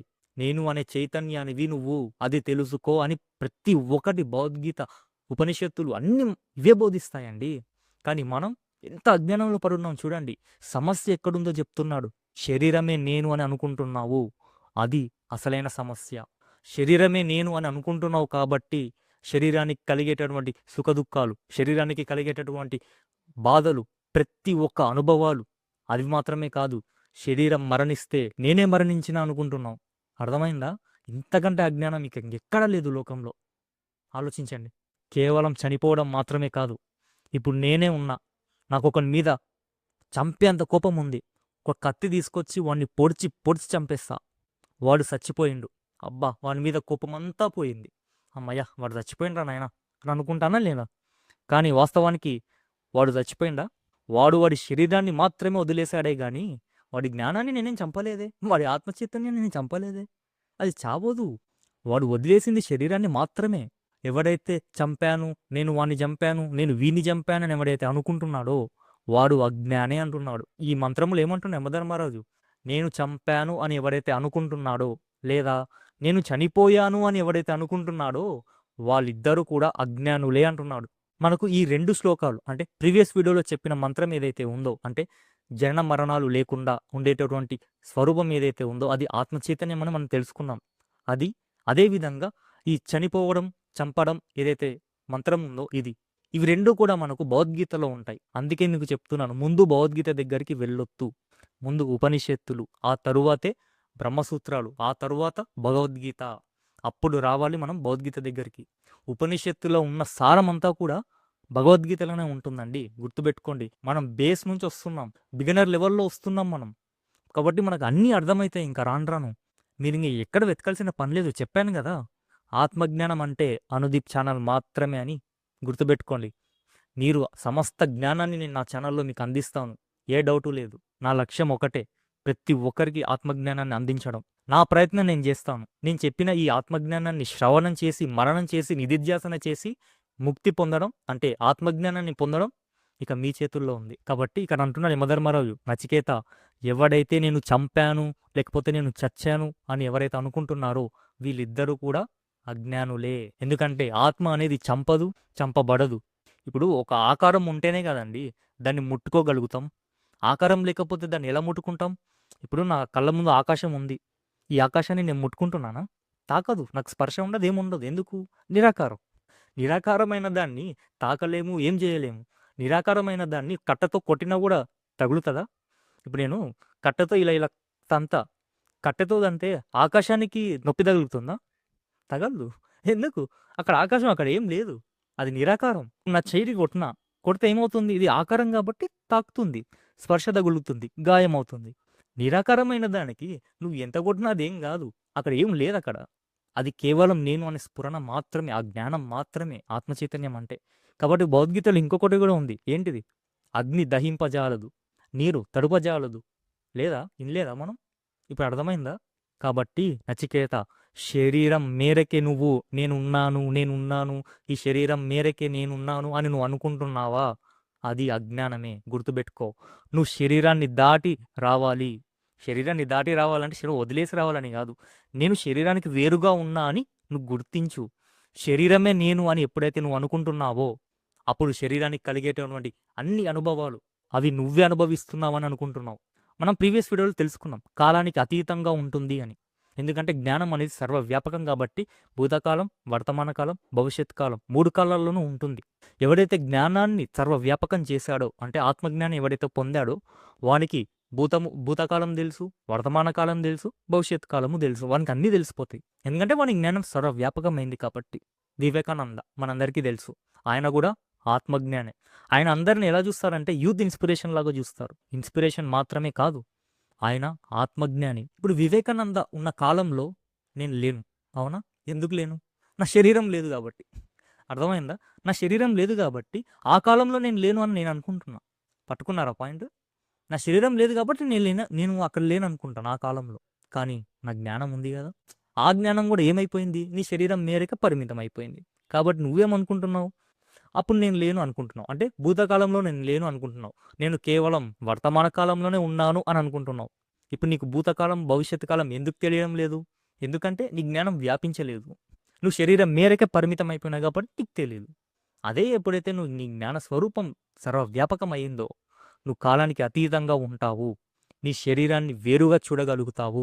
కాబట్టి ఒక్కటే గుర్తుపెట్టుకున్న నచికేత, నువ్వు శరీరానివి కాదు, నువ్వు జ్ఞాన స్వరూపానివి. ఇప్పుడు రూపం, స్వరూపం అనే 2 పదాలు మనం తెలుసుకుందాం. రూపం ఏంటి? స్వరూపం ఏంటి? నీకు ఒక చిన్న ఎగ్జాంపుల్ ద్వారా మీకు తెలియజేస్తా. ఇప్పుడు ఒక చెక్క ఉంది. ఆ చెక్కతో నేను ఒక కుర్చీని తయారు చేస్తా. చైర్, కుర్చీ. బాగా గమనించండి. కుర్చీ అంతా వ్యాపించింది ఏంటిది? చెక్క. చెక్కనంతా వ్యాపించింది ఏంటిది? కుర్చీ. ఇప్పుడు ఆ చెక్క ఏదైతే ఉందో అది అసలైన రూపం, అదే స్వరూపం. ఆ చెక్క అనేదే స్వరూపం అయితే రూపం అనేది కుర్చీ. రూపం అనేది కుర్చీ అయితే ఆ కుర్చీ యొక్క స్వరూపం ఏంటి? నిజమైన స్వరూపం ఏంటి? చెక్క. అంటే ఇప్పుడు దీన్ని బట్టి మనకు అర్థమైంది ఏంటి? రూపంలో ప్రతి ఒక్క అణువు కూడా స్వరూపమే వ్యాపించి ఉంది. అవునా కదా? కుర్చీ అనే రూపంలో స్వరూపమైన చెక్క సమస్తము వ్యాపించిపోయిందా లేదా? మరి ఇప్పుడు అది కుర్చా లేకపోతే చెక్కనా? ఇప్పుడు దాన్ని కుర్చీ అనాలా లేకపోతే చెక్క అనాలా? వాస్తవానికి అది చెక్క ముక్కే. కానీ మనం ఎలా చూస్తున్నాం? కుర్చీగా చూస్తున్నాం. అంటే రూపంగా చూస్తున్నాం. కానీ దాని యొక్క అసలైన స్వరూపం ఏంటి? చెక్క. ఇంకొక విషయం జాగ్రత్తగా వినండి. కుర్చీలో చెక్క కాదు, చెక్కలో కుర్చీ కాదు. కుర్చీయే చెక్క, చెక్కనే కుర్చీ. అంటే రూపమే స్వరూపం, స్వరూపమే రూపం. మరి రూపమని స్వరూపమని రెండుగా ఎందుకు మాట్లాడుతున్నాం? ఎందుకంటే నువ్వు దానికి ఒక రూపం ఇచ్చావు కాబట్టి నువ్వు రూపంగా చూస్తున్నావు. కానీ నువ్వు ఆ రూపాన్ని వదిలేసి దాని యొక్క అసలైన స్వరూపాన్ని పట్టుకున్నావు అనుకో, నీకేమర్థమవుతుంది? అది చెక్కే అని అర్థమవుతుంది. ఇప్పుడు రాబోయే మంత్రంలో కూడా అదే చెప్తున్నాడు. ఏమని? అశరీరం శరీరేషు అంటున్నాడు. అంటే అశరీరం అనేది స్వరూపం, శరీరం అనేది రూపం. అశరీరం అంటే ఏంటి? రూపం లేకుండా ఉండడం. ఆ రూపం లేకుండా ఉండే పదార్థం ఏముంది? ఆత్మస్వరూపం మాత్రమే. అశరీరం అంటే దాని యొక్క స్వరూపం. అంటే దానికి నామాలు, రూపాలు, అసలు ఆకారమే ఉండదు. అది అశరీరం అని. అదే దాని స్వరూపం. ఆత్మ యొక్క స్వరూపం ఏంటి? అశరీరం. ఈ అశరీరం ఏమైంది? అన్ని శరీరాల్లో వ్యాపించి ఉంది అంటున్నాడు. కేవలం మనిషి రూపం మాత్రమే కాదు, జంతువులు, కేవలం మనుషులు జంతువులు మాత్రమే కాదు, సమస్త ప్రపంచం, విశ్వం, నువ్వు ఏదైనా తీసుకో, సూర్యుడు, చంద్రుడు, నక్షత్రాలు, గోళాలు ఏవైనా తీసుకో, ఇవన్నీ రూపాలు. అర్థమైందా? నా శరీరం ఒక రూపం, పక్కనోడి శరీరం ఒక రూపం, పైన నక్షత్రాలు ఒక రూపం, సూర్యుడు ఒక రూపం, చంద్రుడు ఒక రూపం. కానీ ఇన్ని రూపాల్లో వ్యాపించి ఉన్నది ఏంటిది? అశరీరమైనటువంటి అసలైన స్వరూపం. అదే ఆత్మ చైతన్యం. పట్టుకున్నారా? చెక్క అనేది స్వరూపం, అలాగే ఇక్కడ ఆత్మ అనేది స్వరూపం. ఇప్పుడు ఆ చెక్క ఏమైంది? కుర్చీనంతా వ్యాపించింది. ఆ కుర్చీ అంటే ఏదో కాదు, నీ శరీరం, నా శరీరం, పక్కనోడి శరీరం, సమస్త ప్రపంచము కూడా రూపం. కానీ ఇంకా లోతుగా ఆలోచిస్తే, ఇంకా మనం లోతుగా మననం చేస్తే అర్థమయ్యేదేంటి? కుర్చీలో చెక్క కాదు, కుర్చీ బయట చెక్క కాదు. చెక్కే కుర్చీ, కుర్చీయే చెక్క. ఆత్మలో ప్రపంచం కాదు, ఆత్మ బయట ప్రపంచం కాదు, ఆత్మే ప్రపంచంగా కనిపిస్తుంది. మనం ఇది దక్షిణామూర్తి స్తోత్రంలో తెలుసుకున్నామా లేదా? విత్తనమే కొమ్మగా కనిపిస్తుంది అని. అలాగే ఈశావాస్యంలో కూడా మనం తెలుసుకున్నామా లేదా? తదేజతి తన్నైజతి తద్దూరే తద్వంతికే. అది దగ్గర ఉంటుంది, దూరము ఉంటుంది, సర్వవ్యాపకం అది. ఇప్పుడు మీరు గమనించాల్సింది ఏంటంటే, అశరీరమైనటువంటి ఆత్మ చైతన్యం ఏదైతే ఉందో అది శరీరంలో వ్యాపించి ఉంది అని చెప్పడం కాదు. అందరూ బోల్తా పడేది ఇక్కడే. అందరు ఏమంటారంటే శరీరంలో ఆత్మ చైతన్యం ఉంది అని అంటారు, కానీ అది కాదు. ఇక్కడ ఏమంటున్నారు? అశరీరమైనటువంటి ఆత్మ చైతన్యం ఏదైతే ఉందో అది అన్ని శరీరాల్లోనూ వ్యాపించి ఉంది అంటున్నాడు. అంటే దాని అర్థం ఆత్మే శరీరాలు, ఆత్మే రూపం, రూపమే స్వరూపం, స్వరూపమే రూపం, రూపమే స్వరూపం. ఆత్మ అనేది స్వరూపం. ఆ స్వరూపం ఏమైంది? అన్ని రూపాలను వ్యాపించింది. అంటే దాని అర్థం అదే ఇది అని. కానీ మనం ఏం చేస్తున్నాం? అజ్ఞానంలో ఆ కుర్చీనే చూస్తున్నాం. అంటే ఆ నామరూపాత్మకమైన కుర్చీనే చూస్తున్నాం, కానీ ఎంతసేపటికి ఆ కుర్చీకి కారణమైన చెక్కని మనం చూస్తున్నామా? నువ్వు చెక్క దృష్టితో చూడరా బాబు. నువ్వు ఎప్పుడైతే చెక్క దృష్టితో చూసావో ఇందాక నీకు కుర్చీ కనిపించదు. అది కుర్చీ కనిపించినా అది చెక్క ముక్కే కదా అని అంటావు. అదేవిధంగా ఈ సమస్త ప్రపంచంలో కనిపించేటటువంటి అన్ని శరీరాలు, అన్ని వస్తువులు, సమస్త ప్రపంచం ఏదైతే ఉందో ఇదంతా కూడా నామరూపాలే. కానీ ఈ నామరూపాలకి కారణం ఏంటి? ఆత్మస్వరూపం అని ఆ దృష్టితో చూడు. నువ్వు ఎప్పుడైతే ఇదంతా ఆత్మస్వరూపమే అని చూసావో, అంటే చెక్క అనే దృష్టితో నువ్వు ఎప్పుడైతే చూస్తే నీ కుర్చీ అనేది ఎగిరిపోయిందో, అదేవిధంగా ఇదంతా కూడా ఆత్మస్వరూపమే అని నువ్వు చూస్తే ఇక నీకు నామరూపాలు, ప్రపంచం కనిపించదు. అంతా ఆత్మస్వరూపమే అని చూస్తావు. ఇది కదండి అద్వైతం అంటే. ఇప్పుడు అర్థమైంది అద్వైతం అంటే ఏంటి? ఉన్నది ఒకటే పదార్థం, అదే ఆత్మ. సమస్త ప్రపంచాన్ని ఆత్మస్వరూపంగా చూసేటటువంటి శక్తి, సామర్థ్యం మనకు లేదు. అందుకే అంటున్నాడు ఇంకో మంత్రంలో ఏమంటున్నాడు? కేవలం ప్రసంగాలు వినడం వల్లో, శ్రవణం చేయడం వల్లో, పాండిత్యం వల్లో ఆత్మ అనేది లభ్యం కాదు. దానికి ఎంతో ముముక్షుత్వం అనేది ఉండాలి. ముముక్షు అంటే మీకు చెప్పాను, జిజ్ఞాసం కంటే ఎక్కువ ముముక్షం. ఇంకా ప్రతి క్షణం ఆత్మస్వరూపం మీదే వాడికి ముముక్షు ఉండాలి. అటువంటి వాడికి తనంతట తానే ఆత్మస్వరూపం అనేది లభిస్తుంది. అంటే అర్థమవుతుంది, అనుభవంలోకి వస్తుంది అని. నువ్వు 100 సార్లు భగవద్గీత విను, 1000 సార్లు ఉపనిషత్తులు విను, కేవలం వినడం వల్ల నీకు ఆత్మజ్ఞానం రాదు. నువ్వు ఆత్మను తెలుసుకుంటున్నావు అంతే. అంటే ఆత్మజ్ఞానాన్ని తెలుసుకుంటున్నావు అంతే, కానీ అది అనుభవంలోకి రాదు. నీకు తీవ్రమైనటువంటి ముముక్షు ఉండాలి. ప్రతి క్షణం ఆత్మజ్ఞానం గురించి ఆలోచిస్తూ ఉండాలి. ప్రతి క్షణం మననం చేస్తూ ఉండాలి. నిధిధ్యాసన చేస్తూ ఉండాలి. అప్పుడే నీకు ఆత్మ అనేది అనుభవంలోకి వస్తుంది. చెడు గుణాన్ని వదిలేయకపోతే, ఇంద్రియ నిగ్రహం లేకపోతే, మనసు స్థిరంగా ఉండకపోతే, ఏకాగ్రత శ్రద్ధ లేకపోతే, నువ్వు ఇటువంటి జ్ఞానం ఎంత విన్నా, ఎంత శ్రవణం చేసినా నీకు ఆత్మ అనేది అనుభవంలోకి రాదు అంటున్నాడు. ఒక్కటి గుర్తుపెట్టుకో, కరెక్టే, ఇదంతా కూడా ఆత్మస్వరూపమే. కానీ మీకు చెప్పాను సత్వగుణం, రజోగుణం, తమోగుణం అని. మనం రజోగుణాన్ని, తమోగుణాన్ని అణిచివేసి సత్వగుణాన్ని పెంపొందించుకోవాలి. ఆ తరువాత కర్మాచరణ చేయాలి. ఆ కర్మాచరణ కూడా ఎలా చేయాలి? చిత్తశుద్ధి కోసం మాత్రమే చేయాలి, కానీ ఏదో నాకు పుణ్యం కావాలి, ఏదో నాకు ఆ పలానా రావాలి అని కాదు.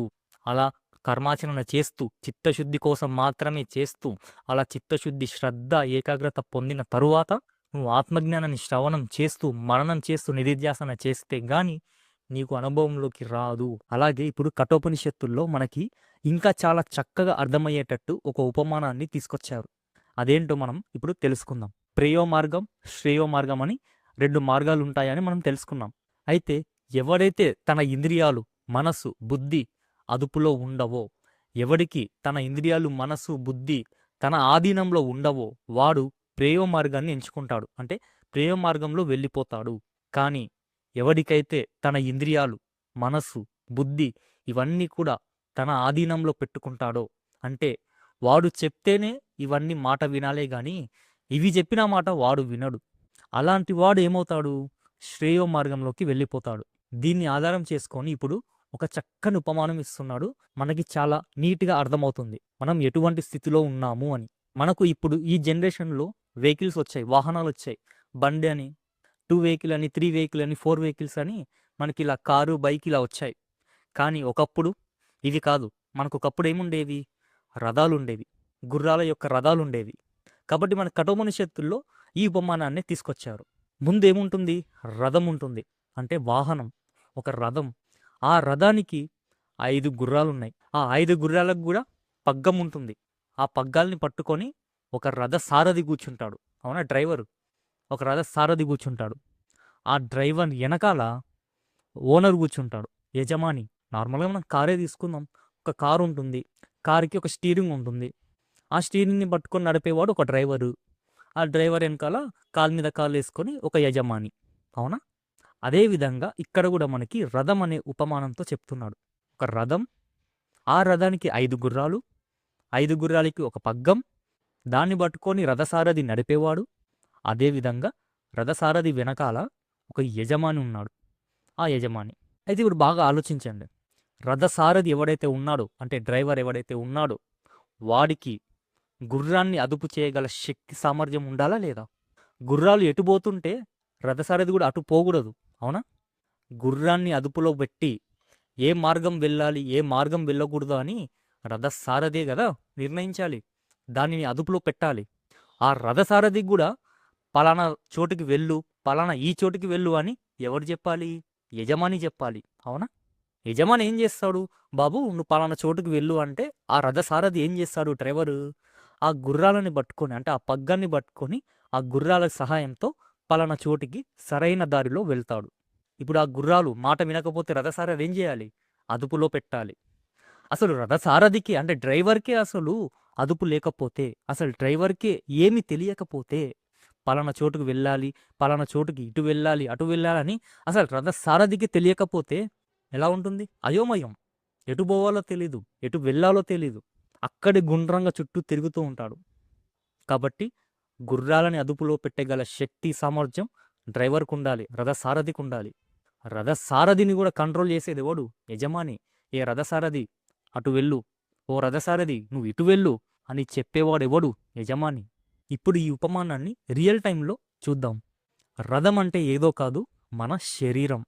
ఆ వాహనం ఏదైతే ఉందో అది మన శరీరం అన్నమాట. శరీరం ఎంత చక్కగా ఉంటే, శరీరం ఎంత ఆరోగ్యంగా ఉంటే మన జీవితం కూడా అంతే బలంగా ఆరోగ్యంగా ఉంటుంది.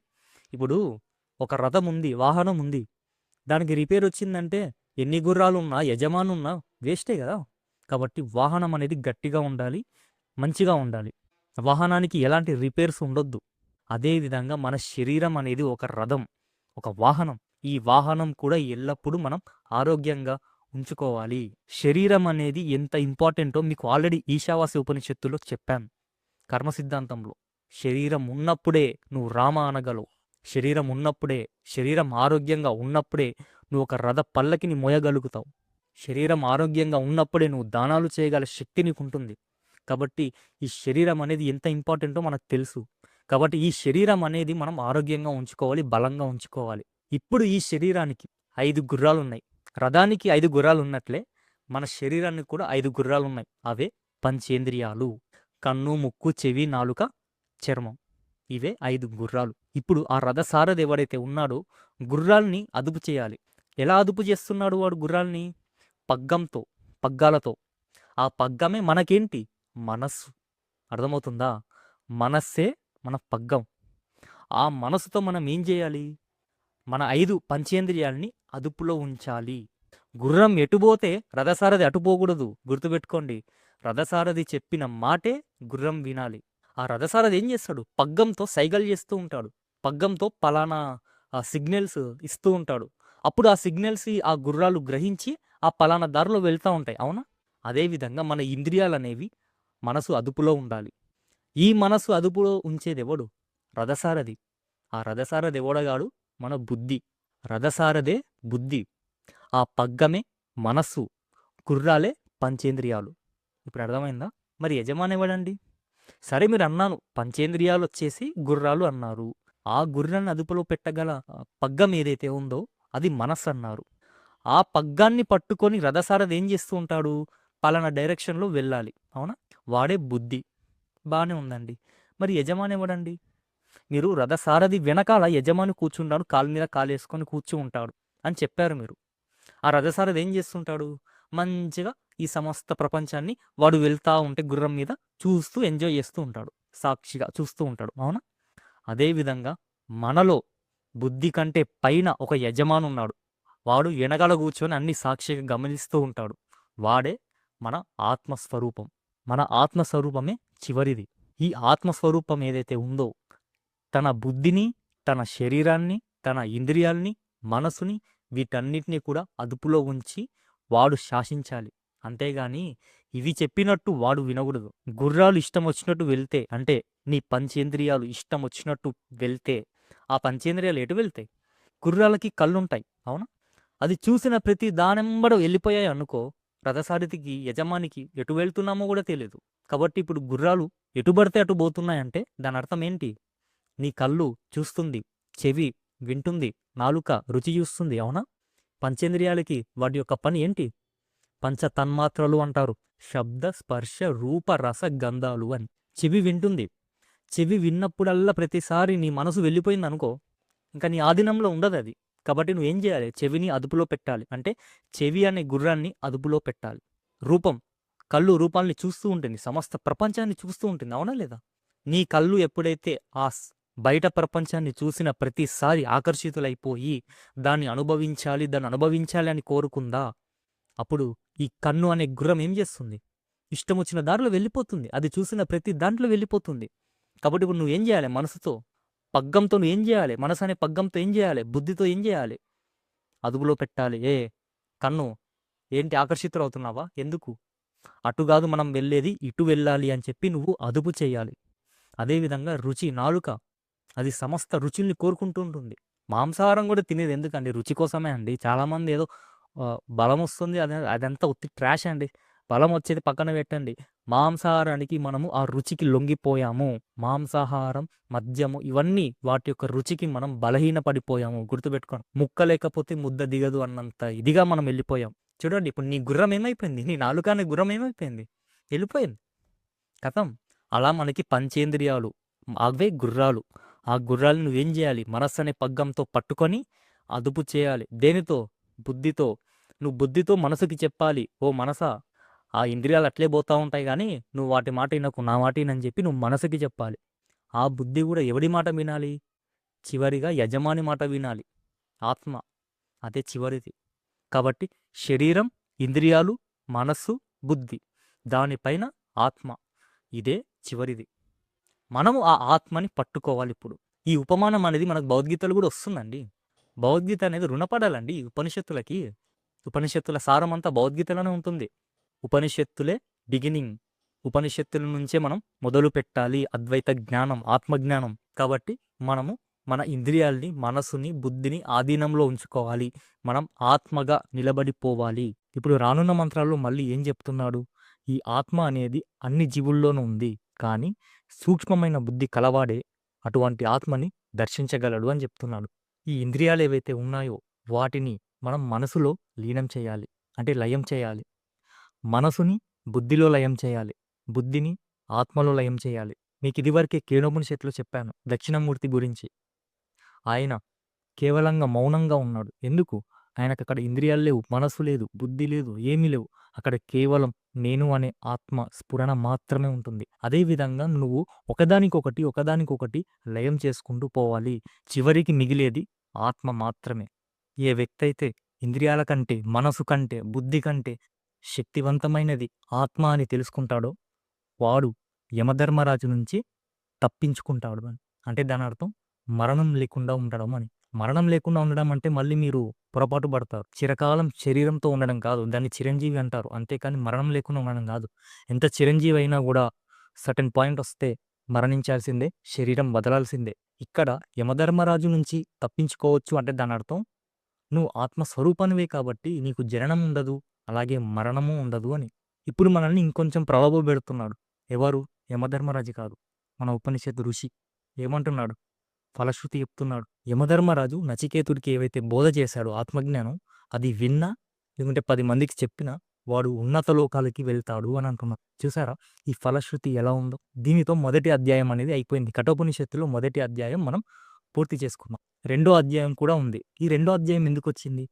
మొదటి అధ్యాయం ఏదైతే ఉందో యమధర్మరాజు నచికేతుడికి ఆత్మజ్ఞానం బోధించాడు, అంతా ఆత్మస్వరూపం అని చెప్పేశాడు. మరి ఇంకేముంది బ్యాలెన్స్? రెండో అధ్యాయం ఎందుకొచ్చింది? మొదటి అధ్యాయంలోనే అయిపోయింది గదా! అంతా ఆత్మ చైతన్యమే అన్నప్పుడు మరి ఇంక రెండో అధ్యాయం ఎందుకు? ఈ రెండో అధ్యాయం ఎందుకు మొదలైంది? అనే దానికి ఇప్పుడు మనకు సమాధానం కావాలి. అవునా? మొదటి అధ్యాయంలో ఏమన్నారు? అంతా ఆత్మస్వరూపమేరా బాబు అని జెప్పారు.